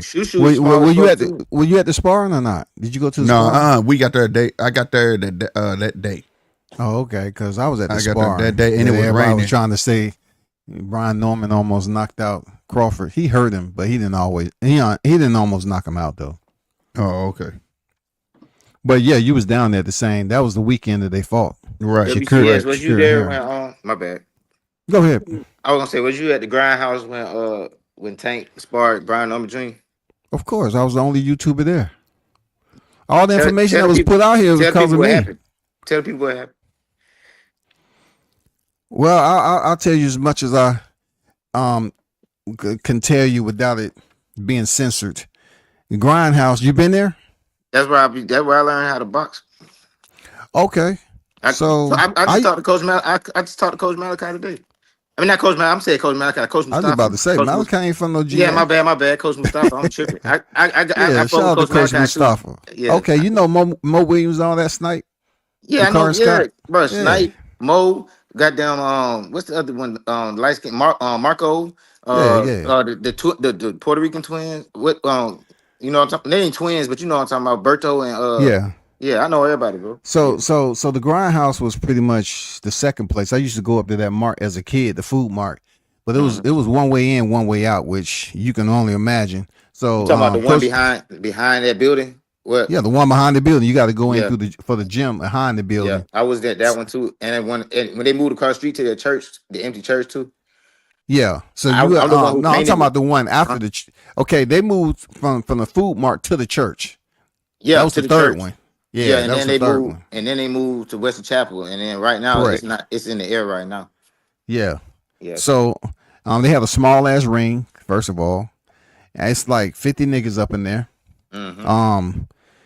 They got some other cats from the Grindhouse up there. So Norman them came in, went behind, and went over there in the corner of the spot in the back and started warming up. It was a while before Tank got there, but it was rowdy up in there. I mean, it was a lot of shit that was. I mean, it was tension. I know how it get. and then Tank finally showed up, and Norman Senior was like, "Shit." We had the cameras rolling. He was talking shit to Team Tank, and they started talking shit back and forth. It could have got real bad up in there, man, because it was only one way out, and they had police up in there and everything. Mm-hmm. Yep. So finally, they got settled and locked in to freaking go to sparring, and the first sparring match was off the clock. And I ain't gonna lie, they was bombing each other out, man. You know, a part of me wanted to say that it might have took a little bit of time off their boxing career because they was bombing on each other so bad.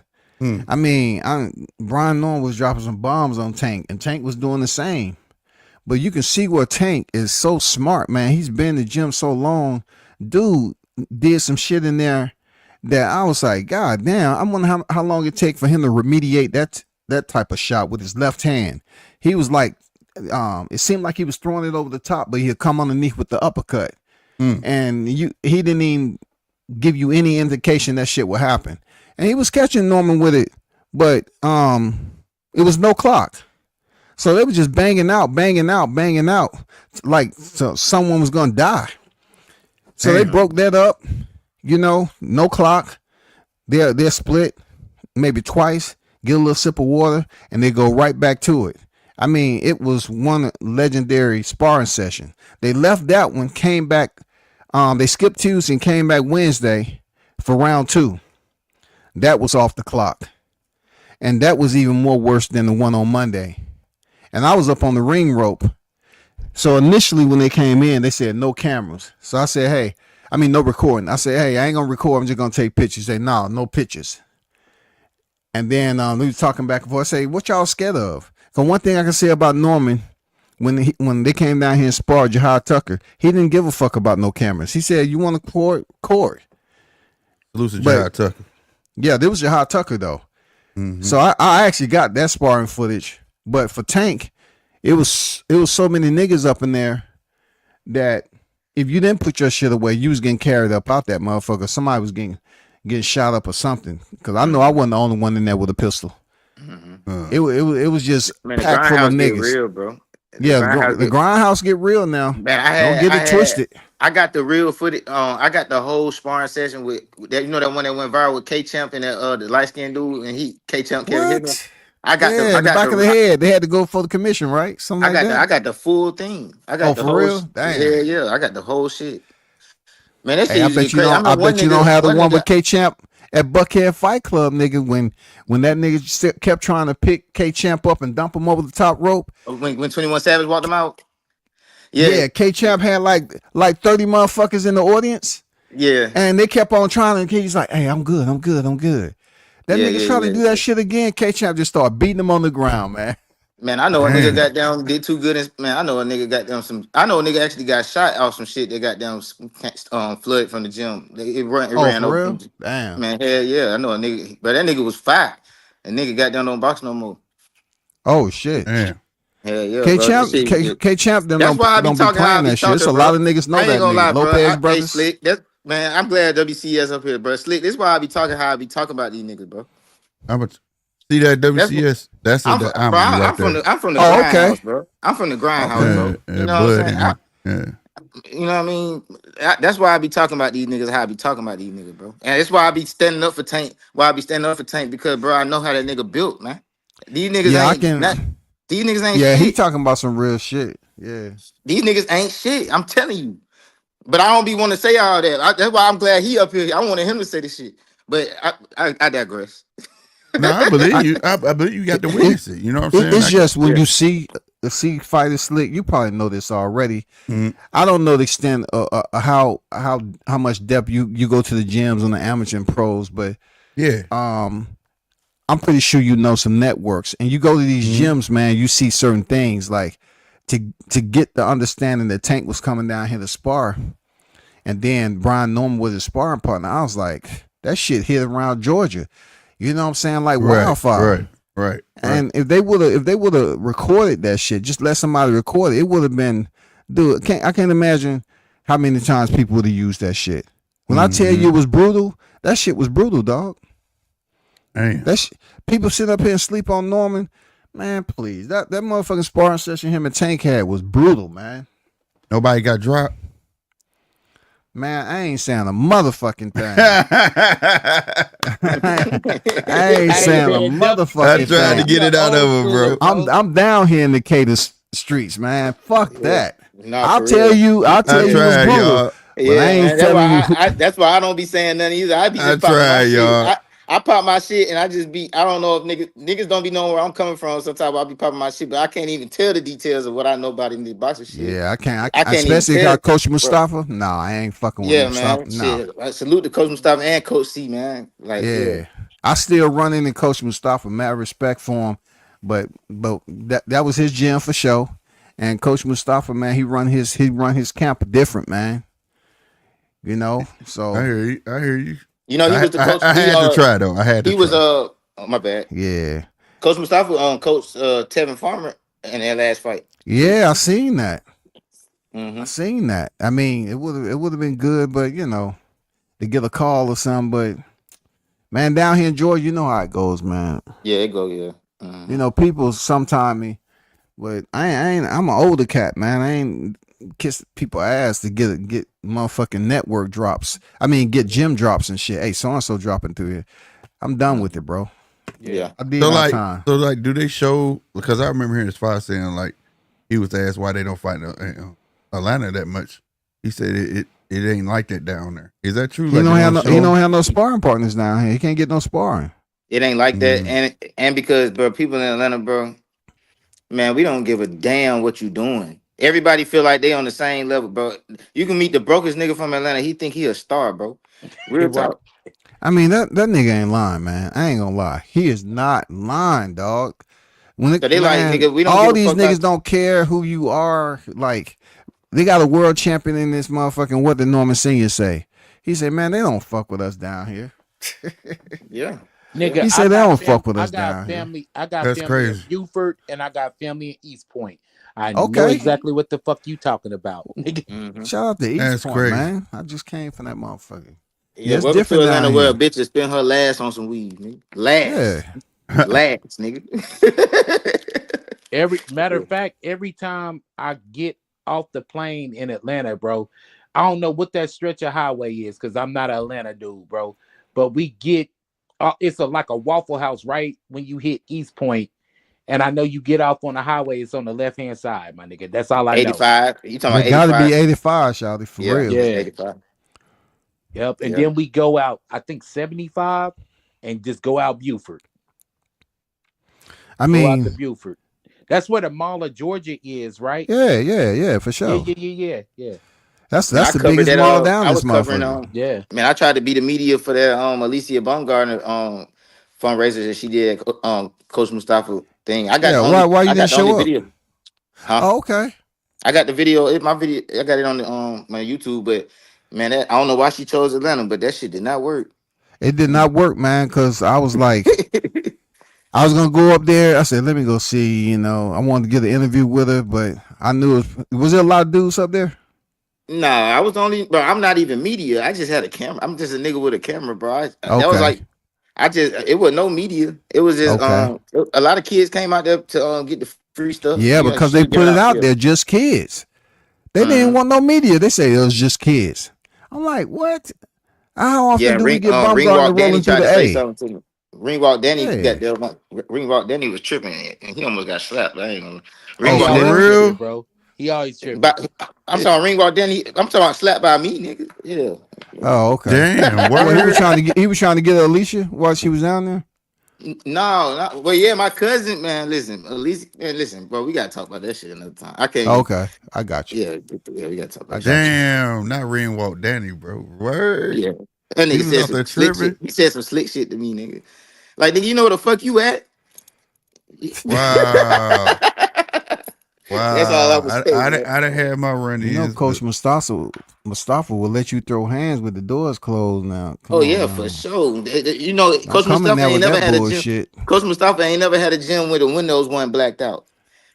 Yeah, Ain't Coach. no windows, nigga. You got to come to the He back of all the about that building. bombs over bad there on your forehead. God damn it. Being from Remember when COVID Inglewood, hit? bro, Atlanta is Remember when a COVID total and hit and complete. Yeah. remember when COVID Being hit and they had the gym shut down and shit. And, bro, we had to got the whole front of the shit black the fuck out, bro. Everybody had to go to the back of the shopping center to go through the back though. Yeah, man. Like this shit, Hey, nigga. were you at the gym when he was over at the old Wayfield Food, or you weren't with Nah, him nah, yet? nah. I Yeah, started going there when it was on Glenwood across the yeah, street from the church. Yeah. yeah. I grew up over there, man. That used to be an old Wayfield food mart, and Oh, that it was was okay. yeah, the ceiling was leaking. It was bad, but it was a gym Yeah, though. He yeah. finally moved from that motherfucker. Mm-hmm. Yeah. I know Matt Truck before he turned professional. He was supposed to go to the Olympics and shit. They changed their mind on that, so he turned professional. He not with Bozy Start no building them more. up, huh? He not with Bozy no more. I don't know, to be honest, because I thought I seen Matt Truck over here training with Mustafa, man. Oh shit, damn. You know, Matt Truck be switching back and forth Okay. Man, we because it done was took over. Matt Truck. We can change the whole And what was the subject. other fighter that was over there? Matt Truck and who else was over there with Coach? Mo? You talking about Mo? Yeah, I don't think Mo left Mustafa though. He been pretty loyal though. Snipe left. Yeah, Snipe left. Yeah. Yeah. What about the Michael? The Michael just fought down in Pro Box, man. He been Y'all know left. the He Michael, been- right? The Michael Harris that's slick. You know the Yeah. one that played on Creed.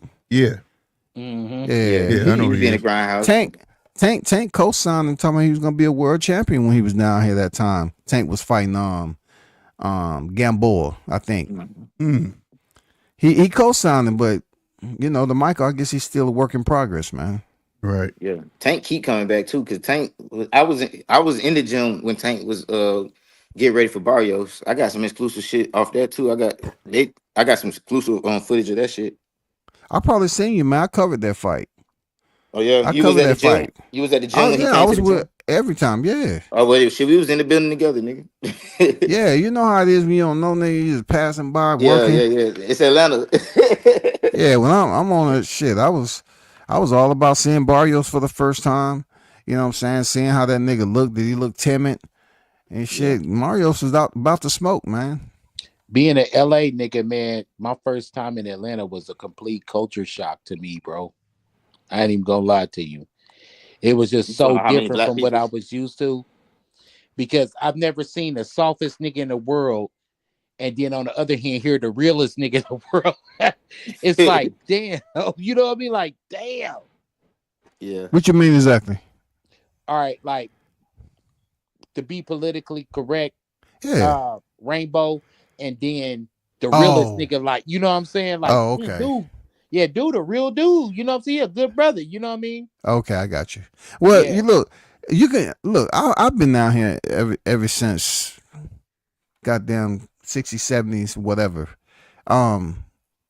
You can frequent down here without even really running to a pack of them niggas.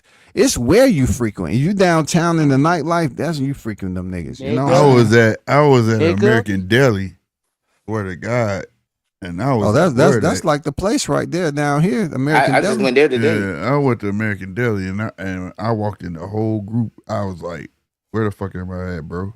Like, what the fuck going on?" Yeah, where was you at, nigga? Oh my God! I You was won like, without a tool. Well, you had your shit on you, right?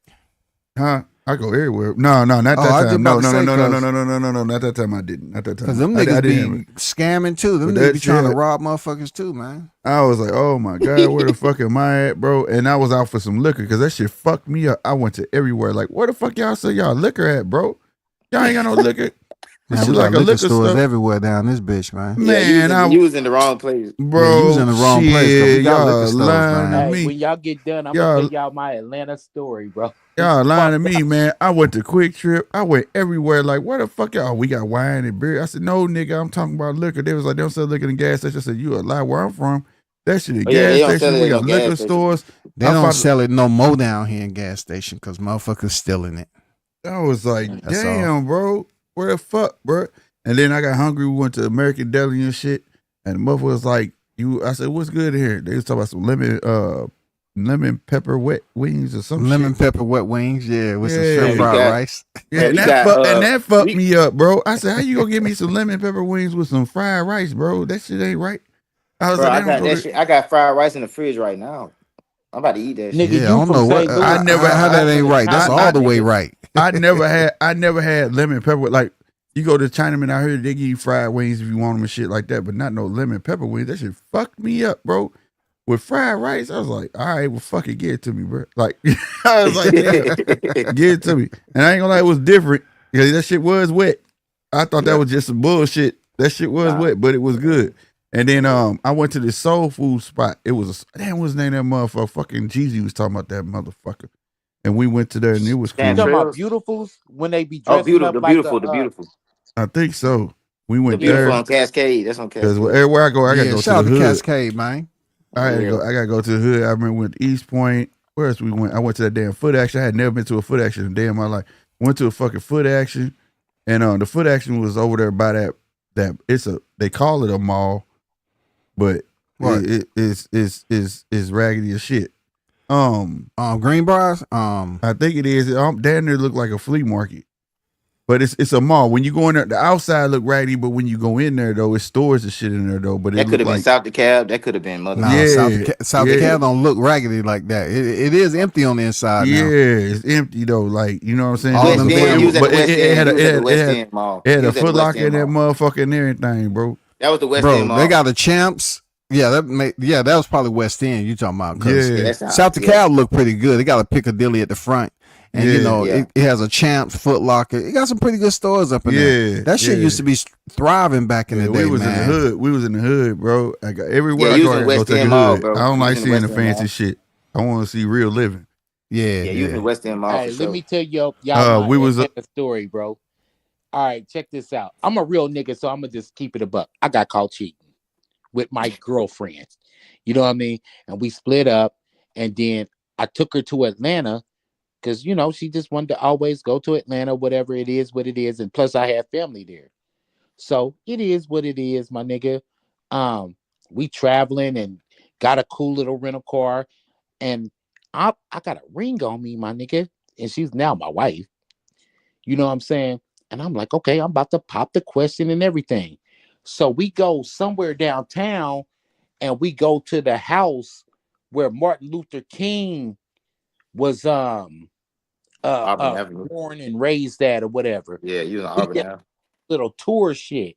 And then Mhm. after that we went to the house, we went to the little it was like a museum where Coretta Scott King and all that shit, and they had shit of Gandhi and everything in there, bro. It was like some dope shit. Mhm. Then after we went through that, like it was like a whole little tour shit. We went to the Ebenezer Baptist Church, and we sit there, and they had some brother come in who they said was commissioned by the King family to do the "I Have a Dream" speech because his voice is just like Martin. And we left out of there, we felt like, oh my God, man. You know, we felt real uplifted to be African Americans. Needless. As I'm walking out of that motherfucker, if y'all know the area, because that's y'all city, Yeah, it's I know what you're talking about. right in back of the Ebenezer Baptist Church. And then on the other strip is some bars. It's Edgewood. You was on Edgewood. Yeah. You And was I on heard, Auburn Ave, and then you went from Auburn Ave to Edgewood. Yeah. I heard two niggas in the background. Them niggas is arguing.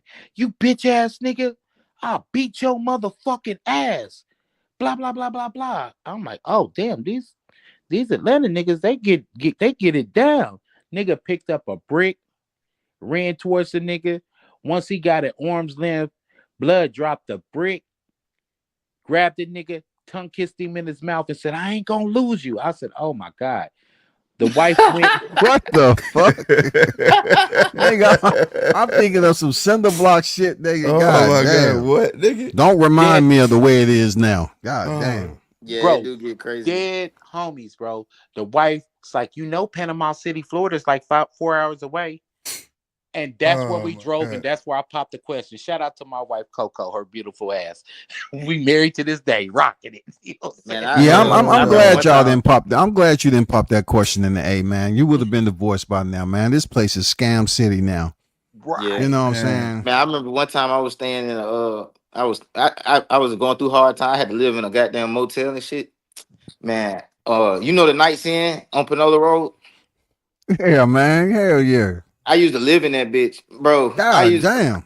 Bro, I seen the craziest shit ever, nigga. I seen a whole gang of trannies brawling in the parking lot, nigga. I guess they were prostitutes or some shit, bro. I'm talking You know that brawling, Red nigga. Roof Inn used to be over there, right? Before they shut Yeah, it that was the down. Red That Roof was the Inn. whole house. They just tore down the Nights Inn. Nights Inn ain't even there no more. Yeah, they So- took Yeah, ours that was away, the whole too. house. That That's was the everywhere. traps. Mm. Yeah. Yeah, but yeah, you'll see them motherfuckers if you end up in a trapped out motel. You're gonna see some trannies. That's a fact. You're gonna see that shit because they sell ass. You know what I'm saying? Like, No, I don't. Hell no, no, I'm nigga. saying. I I don't mean, know shit. if you ever Hey, lived around, casino them, on you some gotta Black live and the around them. No, I Better mean, type shit. I don't Yeah. go to hotels like that. I ain't gonna bullshit you. No, I Like, I lived only in that stay bitch, in the though, bro. I lived motherfucking in that bitch, downtown bro. shit. Man, Okay, I I lived in got the you. shit. I had to live in there, bro. You know what I I'm got saying? you. Yeah, it was all type of shit going on. That's all. But lightweight though, I think I was downtown though, blood, for real though. That I shit think is I funny Yeah. was as hell, No, you bro. was downtown. downtown. You was definitely downtown on Auburn Avenue. You was in East Atlanta, basically. You was in East Yeah, you Atlanta. was downtown. It's different parts of downtown. Like Magic City is right next to the feds. You know what I'm saying? Yeah. You go down there, the feds, the parking lot right across the street. Yeah. Damn. Undercover cars, all that shit parked right there. Whole little headquarters, man. And Yeah. I'm Damn. from And LA, then bro. you Only got the thing I gotta Greyhound do, bus. The Greyhound bus right across only the street thing I too. gotta do in LA is Yeah. go to fucking Hollywood, bro. And I know what it is. I was off guard. I was like, nigga, I was feeling away, bro, because I was like, damn, man, you hear a Martin Luther King speech and you on your Black Power shit, bro. You feel away like, damn, uplifted than a motherfucker. And as soon as we walked out, we seen that shit. And I was like, God damn. The wife Wow. was like, yeah, the beach, Panama City, is like 4 hours away. I looked it up. I was like, let's go. We walked, and Panama City is a beautiful beach, mind you, too. You know what I'm saying? We was either gonna do Savannah or Panama City, but we ended up doing Panama City, Florida, and had a fucking ball, man. And I proposed, and we together to this day. That's That's what's up. wild. Congrats, man. Yeah. That's wild, That bro. was sir. I'm Hey, gonna but ask. I'm gonna tell you something. Them chicken crystal motherfuckers you got down there, them shits is fire, homie. That's just like White Yeah, Castle. you That's just just White gotta Castle. have some KO pectate close by. There you go. That's Yeah. like White. That's just So that White motherfucker Castle. will send you to the to the bathroom. Yep. man. We call them fucking gas burgers. That's all they is, boy. What would be good, but you go pay I for grew that up- delicious shit. though. With some I grew fries, up the on motherfucker's Crystals over good. White Castle. I never really was big on White Castle, but them crystal shits is fire. It tastes the same to I me. grew up on them on crystal shit. Now, My Crystal grandma used got a to little buy the bit more big bag muscle of than them shits, onions. and me and my brother Yeah. we'd split them shits. Yeah. Man, I used to yeah, eat I fuck crystal with all the time. crystals, bro. Man, I was up in that motherfucker faded as hell, man. I was with my goddamn nephew. I don't know where the fuck I was at, so I can't even tell y'all. But I was at some kind of bowling alley getting faded in the motherfucker. Like, damn, we kicking it like a motherfucker. Afterwards, we went to Crystals. I was like, damn, I ain't never had that shit. That shit hit the spot, though. I'm from LA. I'm like, damn, so where's the pastrami's at? Hell no, you gotta Nah. go to the mall for that. Go inside the mall, food, what they call it, food court. Yeah, Yeah. you can find one of those up in the food court. But of course, in your travels, I know you've been to Los Angeles. Everything is pastrami in Los Angeles. I never been to Pastrami California. burritos, pastrami fries. Just everything is pastrami in LA. Shit, I Yeah, I just went stay to right. Texas. I stay right over there by Pachanga, over there in Temecula, man. No shit. Yeah, I had a house over there. Oh damn. I I'm put from my kid Inglewood. in. I put my son in college. So when he was about to get out, I just decided to move back home with mom. You know what I'm saying? Take care of mom and shit. Okay, well check this out. I'm gonna give you a short thing with that because I know we on the internet, so I can't talk like that really. But you know where Roscoe's Chicken and Waffle is, like right on Manchester. What's What's good, up, now? GMT, bro? Did I convince you to steal the fight tomorrow? This dude came back on that shit. This dude came back on that shit. Boy, that shit was early this morning. I had it, bro. I just had to remind you. I got off work not too long ago, and I just had to remind you, bro. We stealing the fight tomorrow, bro. He said we still in. Man, I'm not still in the fight, bro. No, you got to, bro. Please, bro. Please. Dude, What not you do? fall into the scam. No, this morning he came in. I was talking about the fight. He said, "Slick, don't buy the fight. Steal that motherfucker." I said, Yeah, "Damn, bro, I what be the trying to fuck?" talk him into it too, bro. He's going to buy it. I'm not buying shit. It's probably already bought now, ain't it? No, on God, I ain't buying shit. I did. On Slick my already soul. That's what I do, Yeah. man. I just support the fights, man. Yeah, ain't Like, nothing wrong man, with that that, shit though. gonna be You buffering different. and shit. I don't It ain't support nothing wrong with scams. He says a scam. I don't support Don't support How's it a scam? Bro, come on, bro. We gonna go over this again, bro? Okay. No, take no, it we from- don't have no, to. no, I'm no. just saying. No, it's kind of a joke. Bro. I mean, I'm if you so don't serious. lead with Tank fighting Lamont Roach at 130 and all that, what makes it a scam? You just said it, bro.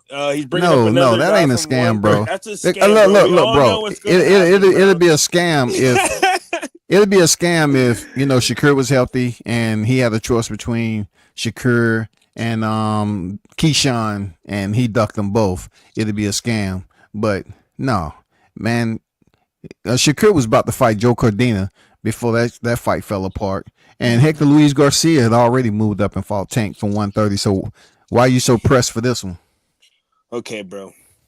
Once again, it's another 130 pounder. We know what's gonna happen. It's a scam. GMT, bro. Please don't buy a fight, bro. We stealing it, bro. We stealing it tomorrow, bro. We stealing it. But that's supposed to be your brother. That's supposed to be your brother. No, PBC. No, PBC's but PBC supposed to be, for the black people or something like that. I guess there you go, something like that. Hey, black people scam black people all the time, bro. I know. PBC when they first I never scammed a black person. I never have. I have. It's this one video, bro. I ain't gonna lie, bro. It's a video where it was backstage when the PBC was first lit. And it was Errol Spence, AB, Tank, all the niggas back there. They was all drunk as fuck. Buddy. And that shit looked like the backstage of a goddamn BET award concert. Yeah, Robert Easter was back there. Yeah, all the niggas, bro. That shit there, man, that shit made me feel like I was part of something. So hey, bro, since you mentioned it, who was the sober one? Who did you see that's the sober one back there that time? If you really seen it, who was the sober one that night? I can't even remember, bro. It was AB, man. Can you imagine that? AB was sober that night. Oh shit! Errol Spence was fucked up. Javante, I think, was kind of fucked up. Yeah, he was definitely fucked up. There too? Who? Hitchens. Y'all got me laughing. I think I saw Hitchens in there. I'm not sure. Hitchens in there, drunk as hell. The Charlos, yeah, bro. The shit was, bro. The Charlo was there. They was fucked up. This motherfucker Cino said, remember that shit? That shit made me feel like I was really part of something. Nectar of the gods. I'm with you, Nectar. I'm with you, bro. We stealing that bitch tomorrow. No, I ain't showing no love tomorrow night. I probably won't even watch the shit, to be honest with y'all. I gotta watch it because I want to see your hands. You're like an extreme radical, bro. Yeah, you're like an extreme radical, bro. Yeah, you taking it too far. Then how you gonna look. No, I've been on here plenty of time. GMT know how I get down, bro. I'm just being honest. I mean, the way you get down with Slick have nothing to do with me. I've been on the panel. I've been on the panel with you. I think you're a cool cat. You know what I'm saying? You the first time I met you, you knew more boxing knowledge than I thought. But all I'm saying is, if you want to steal this particular fight, and it's only March. This is only March in 2025. I mean, you trying to be a serial stealer the rest of the year?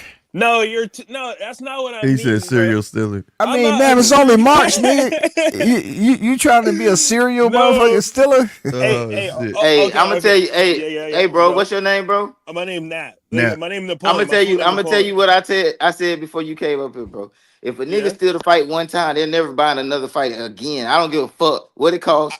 Nothing, bro. You're never gonna. So just don't make it about Tank, bro. You're not about to buy no fights because you know where to get it.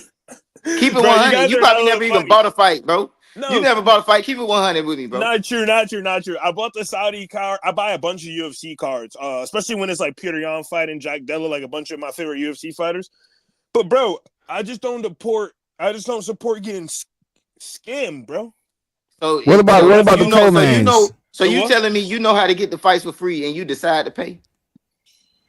Hey, fellas. If I like the fighter, and man, you a fool. That's cap. That's cap. I don't believe that, bro. You either cap or you a fool. No. Please. Let me just finish. I'm not capping. I'm not being a fool. I'm just saying, the fighters I like.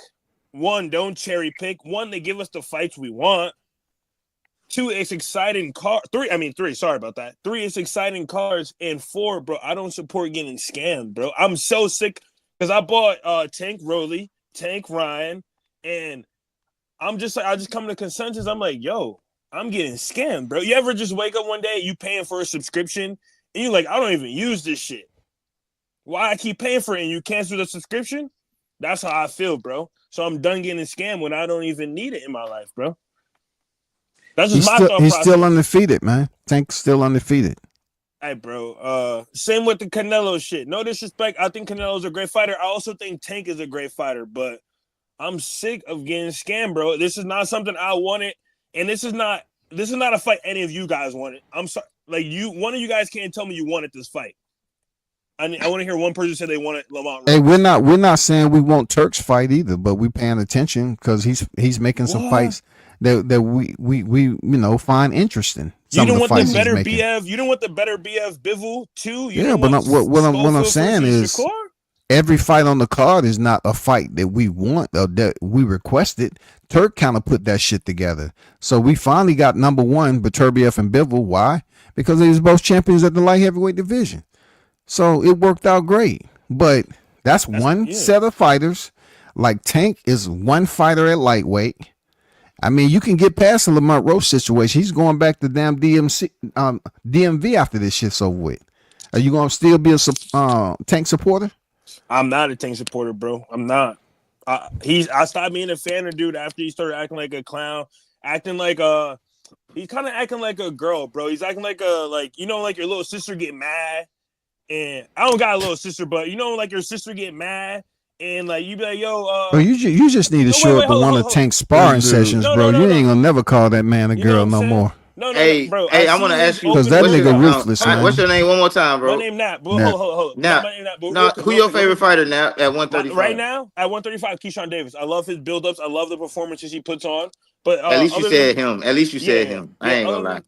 I was finna judge the fuck out you if you said. I mean, who was your favorite fighter before Keyshawn actually made it to 135? Like at 135 became relevant. Yeah, who was your favorite fighter? It was Devin and it was Loma. Okay, yeah, this says everything I need to know. But it's not bad, bro. Devin, 23-year-old. It's a young Devin brother, ain't shit. Undisputed. Hey, you can say it, but hold on. Let me go back listen, bro, if you relate to Devin, if you fuck with Devin, it tells me everything I need to know. I'm not saying it's a bad or good thing. It was a time period where people like Devin. Man, I don't know nobody like it. Man, Devin, man. All right, but hold up. Back to my point. Casino raw as fuck, homie. Like even the open workout. Like your little sister get mad. I mean, your sister get mad, and you be like, yo. I'm about to make some pizza rolls. You want some? And she not responding. She looking down at her phone. She don't look at you. She don't look at you in the eye. That's what Tank gives, bro. And you strike me as a nigga who like anybody but Tank. That's what you sound bro, like. No, because bro, the nigga give us the most bro. entertainment, nigga. But it don't even make sense not to like Tank. No, that's not true, bro. You're trying to twist my words. That's not true. Hey, I think if you. Fighter. Hey, what you go by? How he acts, bro. What you go by? Nap. Just say Nap. NAP, like Nap. Time, Nap. Like, hey, Nap. Hey, Nap. This is all I gotta say. If you wasn't meet Tank in person, man, and just understand where that nigga came from, the fact that he used to wait out there while Calvin Ford. No, bro, trust me, look, check this out. Tank grow and change, bro. No, check this out now. Kid, bro. No, Tank went through some hell. Hey, Tank went through some hell, big dog. He went through some hell with his mom, with his family. He used to sit outside. If it wasn't for Calvin Davis, taking him in out of foster care, we probably wouldn't have seen Tank as we see him now. Tank used to wait out there while Calvin was at work. He had to wait to get off work so then they can go to the gym. Yeah. You know what I'm saying? I mean, it's a lot of backstory to Tank and where he is right now. He used to be worse. Just think about it. He's 30 years old now, bro. No, check this out. Check this out, bro. Nah, man, bro, he has some other anxiety issues and shit he deal with. He had like a shy, confused guy. AWCS. That's just me. Man, listen, bro. He don't get it. Everyone has a right he can't get it. He can't get it. That's what I'm saying. I can't. That's why I need to know who he likes. Look. You ever heard of the people? I know who he likes. You hear people. Hey, you hear a cat. Yo, one at a time. One at a time. Attention deficit disorder. Tank act like he can't hold his focus just chilling. Now he in the ring, that's a different story. His mind's on what he knows. But just chilling in front of people, man, no. I don't even think he really cares about that shit, to be honest. 2 hours late here, 2 hours late. Man, I've been there already. I've been there, bro. But, bro, I take ADHD meds, bro. I take Vyvanse, bro. But I'm telling you, I respect him as a fighter. I don't respect the way he acts and carries himself as a boxer. Okay. You know what I'm saying? I feel that. Bro, you want to see him pull up another 130-pounder, bro? You really respect that, bro? Man, I cover MMA and boxing and BJJ. So that shit. I mean, bro, I was there when Conor McGregor moved up from 145 to 170 and fought Nate Diaz twice. No, fight Nate Diaz. Okay. To fight Nate Diaz twice at 170 and move down to 55 and fight Eddie Alvarez and knock him out. So when all this weight shit pulling people, man, please. Well, They MMA do that and shit in boxing is MMA different, all the bro. time, You know bro. the politics in the UFC and MMA is way different than in boxing, bro. You would never see someone ducking and be like, you would never see, for example, you never be like, who's alive? You never see Islam Makhachev be like, oh, I don't want to fight Arman Tsarukyan. I want to fight Ilya Topuria, because he even comes out and is like, oh, I don't want to fight Ilya. He's a 145er. People are going to say I'm bringing up another 145er. So you can't compare the two because they're two different politics. And that brings up my point. Like, bro, if Islam Makhachev has enough dignity to be like, oh, I don't want to fight another little guy because people are saying I'm bullying the little guy. But Tank has no problem with that, bro. But in mixed martial arts, you don't get a snapshot like that of the little guy. They usually really don't use those terms, and you know that. Over there, mixed martial arts, they don't use the little guy terms. Okay. I mean, guys come in big all the time, a small, medium, whatever. Yeah, but you can still be a small guy in boxing and blow up and gain Correct. weight like Devin Haney. Correct. You know what I'm saying? So, like, it's just, that's what I'm saying. Like, you can't compare the two politics because people in boxing would be, they think it's okay. So did you feel this way when Isaac Cruz? You feel this way when Isaac Cruz moved up to 140 to fight and Ryo? fought for a title? No. Who did he fight for a title first? Who did he fight for? Yeah, Rolly and beat the So were you outside? Were you outside protesting? Were you out there protesting because he moved up from 135 to 40 to fight Rolly? I wasn't out here protesting. No. Okay, I'm just saying. Isaac Cruz is not keep the same energy. No. I'm not, okay, no, bro. But you're saying keep the same energy, but it's not like Isaac Cruz. He's going up in weight and challenging himself. But Tank did that too, though. Tank just went up to 140, bro. Tank just went up to 140 and dropped back down to 35. That's it. And Ryan did your man's dirty, nigga. But is Isaac Cruz keep bringing up 130 pounders or 135 Man, listen, bro. Ryan did your man's dirty, bro, and Tank whooped his ass. I'm gonna tell you, Isaac. You can say hey, that. I'm gonna tell you now, bro. That's not. Hey, what Nap. you're saying is facts, bro. I'm gonna tell you. Facts. You asked me did Isaac do something. You asked me about the actions of Isaac. He didn't keep the title long enough to bring up 130 pounder. We're not even talking about Isaac Cruz, but we're talking about Gervonta Tank Davis, not Isaac Cruz. Don't deflect. But that was one of his Isaac opponents. Cruz That was one of his opponents, Davis, bro. Because that was one of Tank Davis' opponents. Okay, so I would give Isaac Cruz the same shit if he was like, oh, I don't want to fight another 140 pounder. I want to fight who's at 135 right now. I want to fight. Just name do you know Isaac Cruz was the biggest duck at 135? He ducked Shakur Stevenson. Bro, he ducked damn near everybody, bro. That's what we're not talking about him, bro. I'm not being like he did it. I want to ask y'all a question too. Yeah, it's a little bit off y'all subject. No disrespect, but no, bro. I'm no one's disrespect. Everyone's respectful here, which I really appreciate. I love GMT channel. It's not biased. I don't know how to process this Ryo versus Antoine Russell fight, and let me tell you guys why. Yeah, exactly, bro. We getting scammed. Wait, before you even speak, we getting scammed once again, bro. Gary Russell, Antoine Russell, whatever, just lost, bro. And Apollo just tested positive not too long ago and came back and got a title shot. So it's scamming everywhere. It's boxing, bro. And you supporting that? You gonna buy that, bro? That's what I'm saying. Bro, it don't have nothing to do with me. I swear to God, it don't have nothing to do with me. I said that when I started the show. I didn't know how he got another title shot, but it's still an intriguing fight, though. But it is an intriguing fight. Let me guys ask this but does he deserve it? Ask this question, guys. Yeah, I feel like the WBA 140-pound title is cursed, and let me explain why. Rolly beat Barroso. That was a bullshit fight. No. Weeks beat Barroso. Tony Weeks beat him. I can take that. Yep. Okay. Next fight over, Rolly fights who? Pitbull. Gets fucked up. And loses. It's like the WBA 140-pound title changes hands every time. You're using what's Rolly. Gonna happen in this fight? Is Ryo gonna cough it up? Because it's like it's like Ryo finna cough that up. Ryo coming up off that. Yeah, you think so? I mean, in my opinion, I don't know. I don't know, but that's, if we using Rolly Romero as an example, Rolly. No. It was his Pitbull lost it the first time out too. So, I'm just saying for Rolly, he got gifted that belt against Jackson Marinez in Connecticut. He know damn well he didn't win that stoppage, fight. bro. Bruh. So that's the thing though. It's like the WBA 140-pound title is cursed, bro. And the only thing people has been able to do with three straight fighters, is only have one defense and move on. Yeah. And that's Yeah. been True. Rolly, Pitbull, and I'm trying to see, is that So gonna you be think it's Lyo just too? cursed at 40? Yeah, it's like I don't know, it's a bad luck belt or something, because everybody just like fucks with it. Hey, if there's any bad luck to it, it's because they put Rolly from that 135 knockout, lost the Tank, and they put him at a title position at 140, and without even doing anything.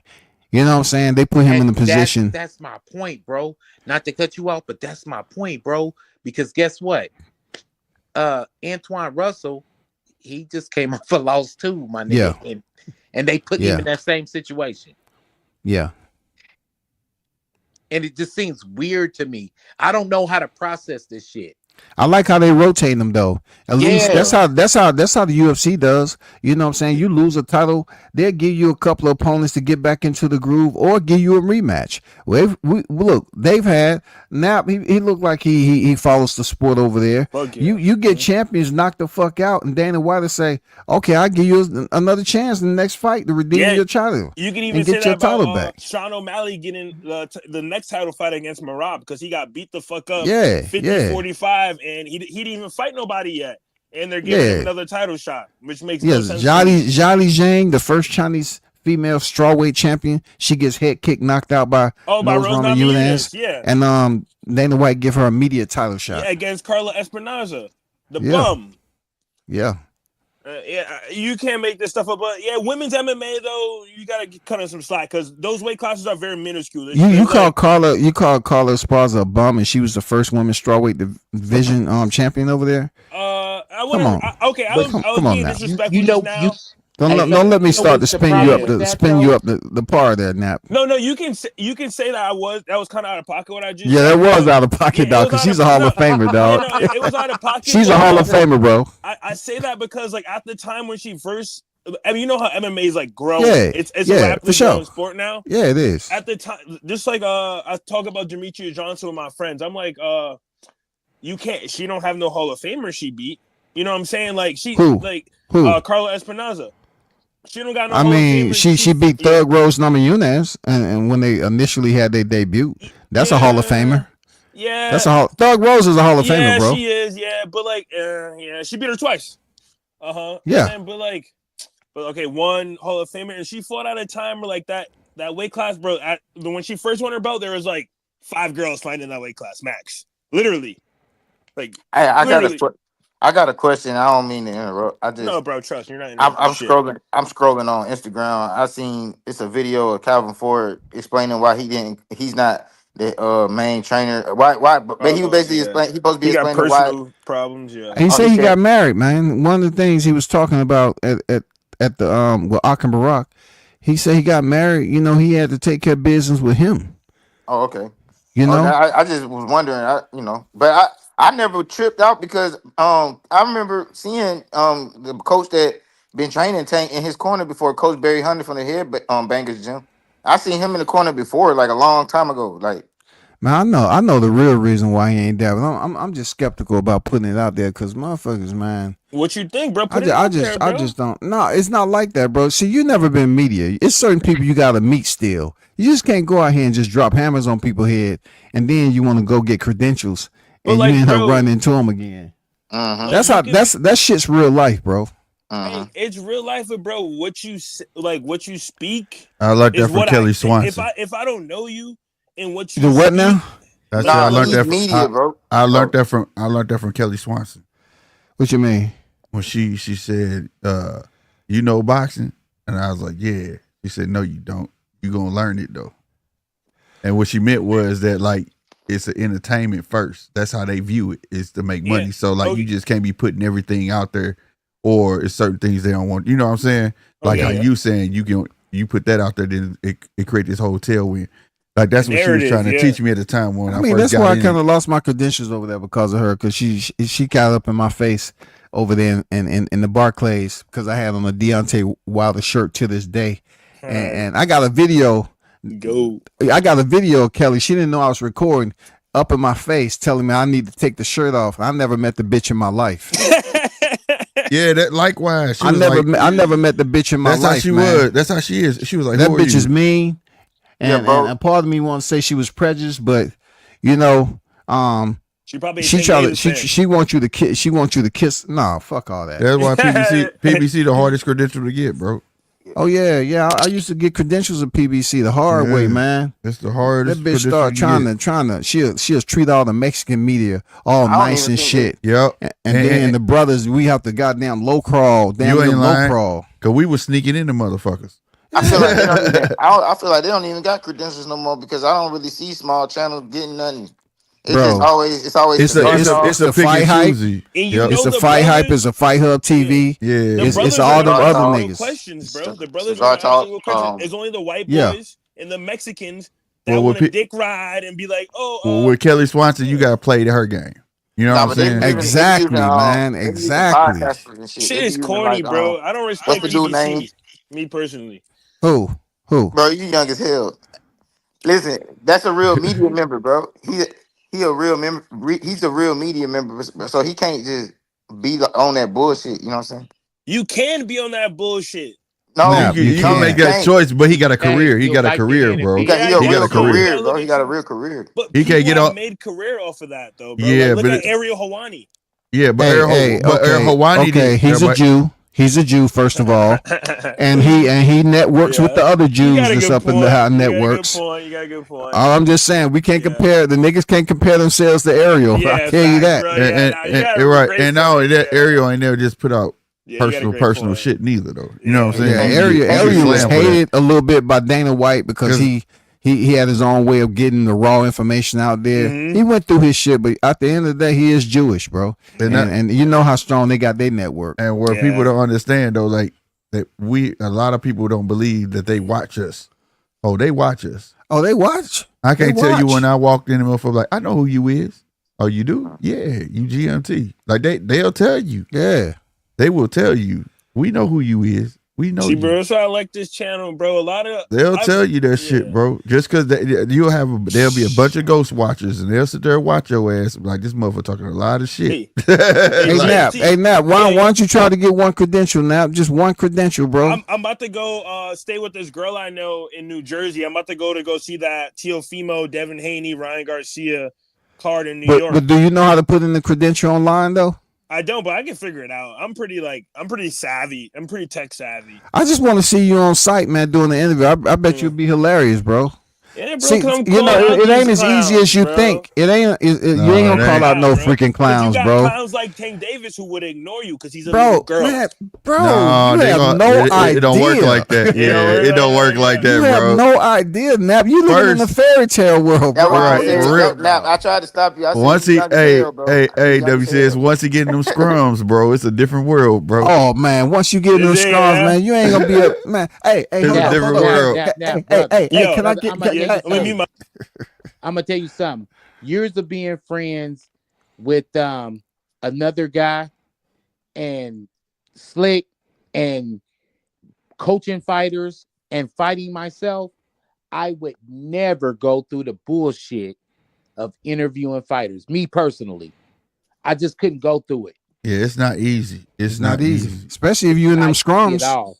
The easy ones is when you get them young before they become stars because they're eager to be in front of a camera. Right. And I mean, sometimes you got some champs out there that's disciplined. Especially if you're a private business owner or whatever, and you got other irons in the fire.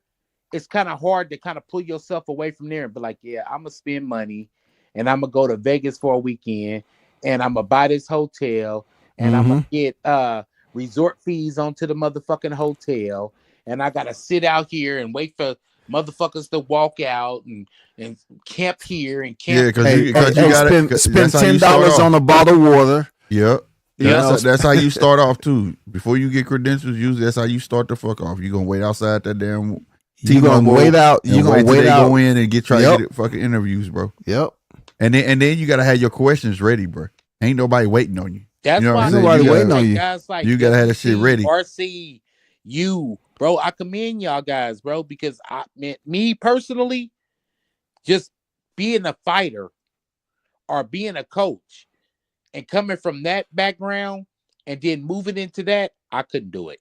And then like some fighters you just can't walk up on them. You gotta know they what's Bud You old got girl name? you got to know their protocol. Yeah, but what's old girl that do damn, what's her name? Which promotion? PBC? No, I'm talking about Bud Handler. His sister? Oh, you talking about what's her name?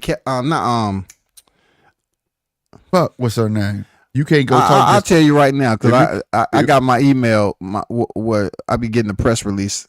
Her name is. Hey, you got bug motherfuckers because like you nigga. I remember we had the man. She'll be like, yeah, he'll give you 5 minutes and then shit. You don't see their ass no more, and you just gotta keep letting her ass know, Julie, yeah, Julie Greenwald. Julie, yeah, you and you just gotta be on her ass. Yeah. Man, I ain't gonna lie. I think that's her name, man. I think that's what the fuck she said. I don't know. But you gotta be on it. Like it ain't. Her name is Julie Goldsticker, bro. Yeah. Oh, well, hey, what about pulling up to gyms? Because don't give me the line. I live in Seattle, and Rio trains out here, and David Benavides. But you gotta make good. You gotta make good with them though. You can't just walk in there and be like, "Hey, I want this interview." Yeah. And also some of these fighters don't like you coming in hot already with your phone recording and catch them off guard. It's better for you to go ask them, hey, do you mind getting a little short interview? And they say, cool. You coming in hot and put them on blast? Nah, like had that bitch recording already, right? Yeah, have it already recording. They ain't gonna show you love, man. Yeah, and you gotta pull your personal, like you gotta pull your personal shit out of it. You know what I'm saying? Like, if you want to get a good interview, bro, you gonna have to ask the right questions to ease them into it, and then get them to start talking. Oh, I know exactly what you mean. That's the art of it. Them out, that's the art of it, bro. You gotta get them to talking, man. You gotta ask them the questions they like, and then you can slip in the tough questions they be willing to answer them motherfuckers. Yeah, you also said, but a lot of boxers like to just hear sweet nothings. You know what I'm saying? A lot of fighters like to hear. No, it's not. They don't know you, bro. They get to warm up to you. They'll answer some tough shit according to how you word it. How is your presentation? Your presentation have to be everything, man. Like you just can't be straightforward. Like that's not interviewing, bro. You know what I'm saying? You gotta make feel like they being interviewed. You know what I'm saying? You don't want to just come to them like you talk to them on the block until you get to know them. You know what I'm saying? Yeah, you gotta be like, some people may say this, even though I'm really saying it. Well, what do you have to say? What do you have to say about them? You know, speaking on you not fighting the tough competition. You know, you ask Tank that, Tank gonna say, like I tell you, what them niggas done? They ain't did shit, right? Okay, get out my face. That's what he gonna say, man. Boy, he just gonna look at you. Bro. I don't even want to get into that thing. But that's not. Bro. But you gotta think though, because that type of question, if he trying to build a brand, you demeaning his brand at that point. You gotta remember, some of these fighters they have a responsibility to build themselves and to answer questions that sound like you trying to demean him. I can't get mad at that. But see, if you ask a question where it's like you say, it's not what you say, it's how you say it. You know what I'm saying? Instead of saying how you feel about people saying you're gonna fight him, ask him, is he gonna fight him? Yeah. Just reword it. You know what I'm saying? And then put your butt on the end of it. Once you get a butt. What about Keyshawn? You say nothing about Keyshawn. Well, blah, blah, blah, blah. You get what I'm saying? Yeah, it's like Notch from Cigar Talk almost. You know what I'm saying? He kind of does the same thing. When he mention a fighter, he'd be like, but you think you can beat him, but people are saying this and that. I know what you mean, yeah. It's amazing that you mentioned Nas, because there's so many cats. I didn't see him when I was on the boxing streets. I didn't see the cat. And he said he'd been out there. I have no problem with him, but he seems like an industry guy that has linked up with the people, and he started getting all these interviews. I just never seen the dude out there though. Yeah, he worked for Sony. Okay, that's why then. That makes sense. That makes sense. You got the big dog. Shit. When you work for something like that, can y'all give me credentials? Yeah, Sony said. Yeah, they make the call. Sony. Okay. You know thanks for the info. Them shits ain't even in his name. It's through the company he worked for. Right, exactly. Like when I was putting mine in, it was NJR Media. And then I put the people who was gonna be there, me and who, you know what I'm saying? I put World Combat Sport. I mean, it is. I mean, I got my shit trademarked and everything. Right. So like I got my own company, NJR Media. That's what I put down. They said, okay, whoop, here's your thing. Let's go ahead about your way. You know what I'm saying? But like, man, it's like when I first went in, I was like, I'm gonna ask this, I'm gonna ask that, and then when you get in the scrum, you start listening to how people talking, and you start watching, like, okay, that's how they do this how they do that. You gotta learn how to maneuver that shit. You know what I'm saying? Nothing's GMT. Sweet nothing. You gotta You gotta Need know how to that maneuver that ego. motherfucker. But you'll Yeah. run across a motherfucker like Jamel Herring, cool than a motherfucker, man. That dude cool down the fan, man. Man, he asked me what the fuck you want to ask me, dog. He don't even curse like that, but he'll be like, ask me what you want to ask me, bro. You know what I'm saying? And he ain't got no Teofimo problem. ain't that bad either, man. You know, Teofimo ain't that bad. Did you guys see that recent interview with Teofimo, his dad? They just saying the N-word willy-nilly. I thought it was kind of funny and disrespectful at the same point. They don't understand. See, they don't see what they don't understand. See, that's what I'm saying. Yeah. The thing about that is by me moving around a lot and shit like that across America, that's how I learned. But leaving St. Louis in '98, this was a black and white city. So it wasn't no middle ground of playing with that shit. Fact, because I'm from New York. A lot of people say that shit. I grew right. up in New York. Yeah, so moved I had to out here in learn 2019. people live in their bubbles. You get what I'm saying? But at the same time, Teofimo and them don't understand that you're not in your bubble. Once you left your bubble, you gotta learn you gotta learn how to respect everybody, especially when you're on this internet. Yeah. Hey, I know you use it with your homies, but when you online, you talking to the world, bro. Yeah. And this person may be seeing you in New York, be like, yeah, that's my guy. And it could be a black guy. Yeah, he cool with it. But you get a person here in Missouri, be like, who the fuck this motherfucker think he is? Mm-hmm. You get what I'm saying? And Real I learned shit, that though, because when I got to California, that shit fucked me up. Yeah, even people in Seattle, bro, because that's a West Coast thing too. West Coast is very racist. Yeah. When I got to California hearing that shit, I'm like, who the fuck told you can say that shit? You know what I'm saying? Like, what the fuck? Can I ask you a question? And I'm gonna ask this question. You say yeah or nay, and then we gonna pass it on. Easy. But on the West Coast, man, me growing up in SoCal, right? Mm-hmm. I seen more racism, me personally, between black and brown, and not necessarily black and white. Oh, but surely. Yes, but then there's a heavy Mexican presence, Hispanic cholos, presence over there. Yeah, and cholos. Do y'all get that up north too? Like in Seattle? Yeah. Not really with the black and brown. It's more so white and black. Yeah, I was about to say it ain't no way up there. Yeah, nah, it's more so white. Like, there ain't that many Mexicans living up there. Yeah, I just wanted to know Mexicans, if it was like a coastal thing or whatever. Because I know I've heard people in San Fran kind of complain about that too. Nah, not in Seattle. Seattle's very segregated. Like where I live, honestly, there's a lot of. It's mainly white. I'm a minority in the area I live in. So it's mainly white, Ethiopian, and then I'm probably like you gotta be aware of them Ethiopians too. Goddamn, I don't fuck with the Ethiopians. They act like Indian people. Yeah, hella Ethiopians privileged, act like they not black. They act like they shit don't stink. You ain't lying. But where I live is like mainly white people, Ethiopians, Asians. I'm probably like the only Afro-Caribbean person in like a 10-block radius. Real shit. Like I'm not even joking about that. Hey, now. Yeah. You know I'm Indian, right? Are you actually Indian? No, I'm fucking with you. I was about to say I love Indian. I like the girl who I'm about to go probably stay when I go to New York is Indian. I love Indian women. I love Indian people. I'm just they all love Indian. I grew up now you love Indians. Hey, I mean, you changed that man's life. You changed that man's life in 3 seconds. I'm gonna tell you how it is where I'm from. Nat was having flashbacks for real. Yeah, hey man, I wasn't trying to mess up the vibe, dog. No, you good, bro. Let me tell you how it is where I'm from. My best friends in middle school are Indian, bro. Like Bengali and Guyanese. Gotcha. Okay. Mm-hmm. Man, I'm from South DeKalb County, bro. I didn't know nobody other than an African American until I was an adult. Yeah, damn. Likewise. It's crazy. Likewise, bro. Likewise. Yeah. That's what I ain't know nobody, bro. Bro, in '98, I left here in '98, went to California. I didn't know what a Mexican was. I had never come in contact with none of that shit. A Samoan, none of the Tongans. Bro, Samoans, I did not know any. I didn't know any of that, bro. It was a culture shock like a motherfucker, bro. Not California though. I mean, they do stick to themselves. That's part of their culture. But them girls, them Samoans stick to themselves. They roll with their own, just like the Jamaicans. The girl, their family took me in. Shout out to Earl Spence. You know, I say this though. We grew up with a variety of different kind of black people though. Like it wasn't just.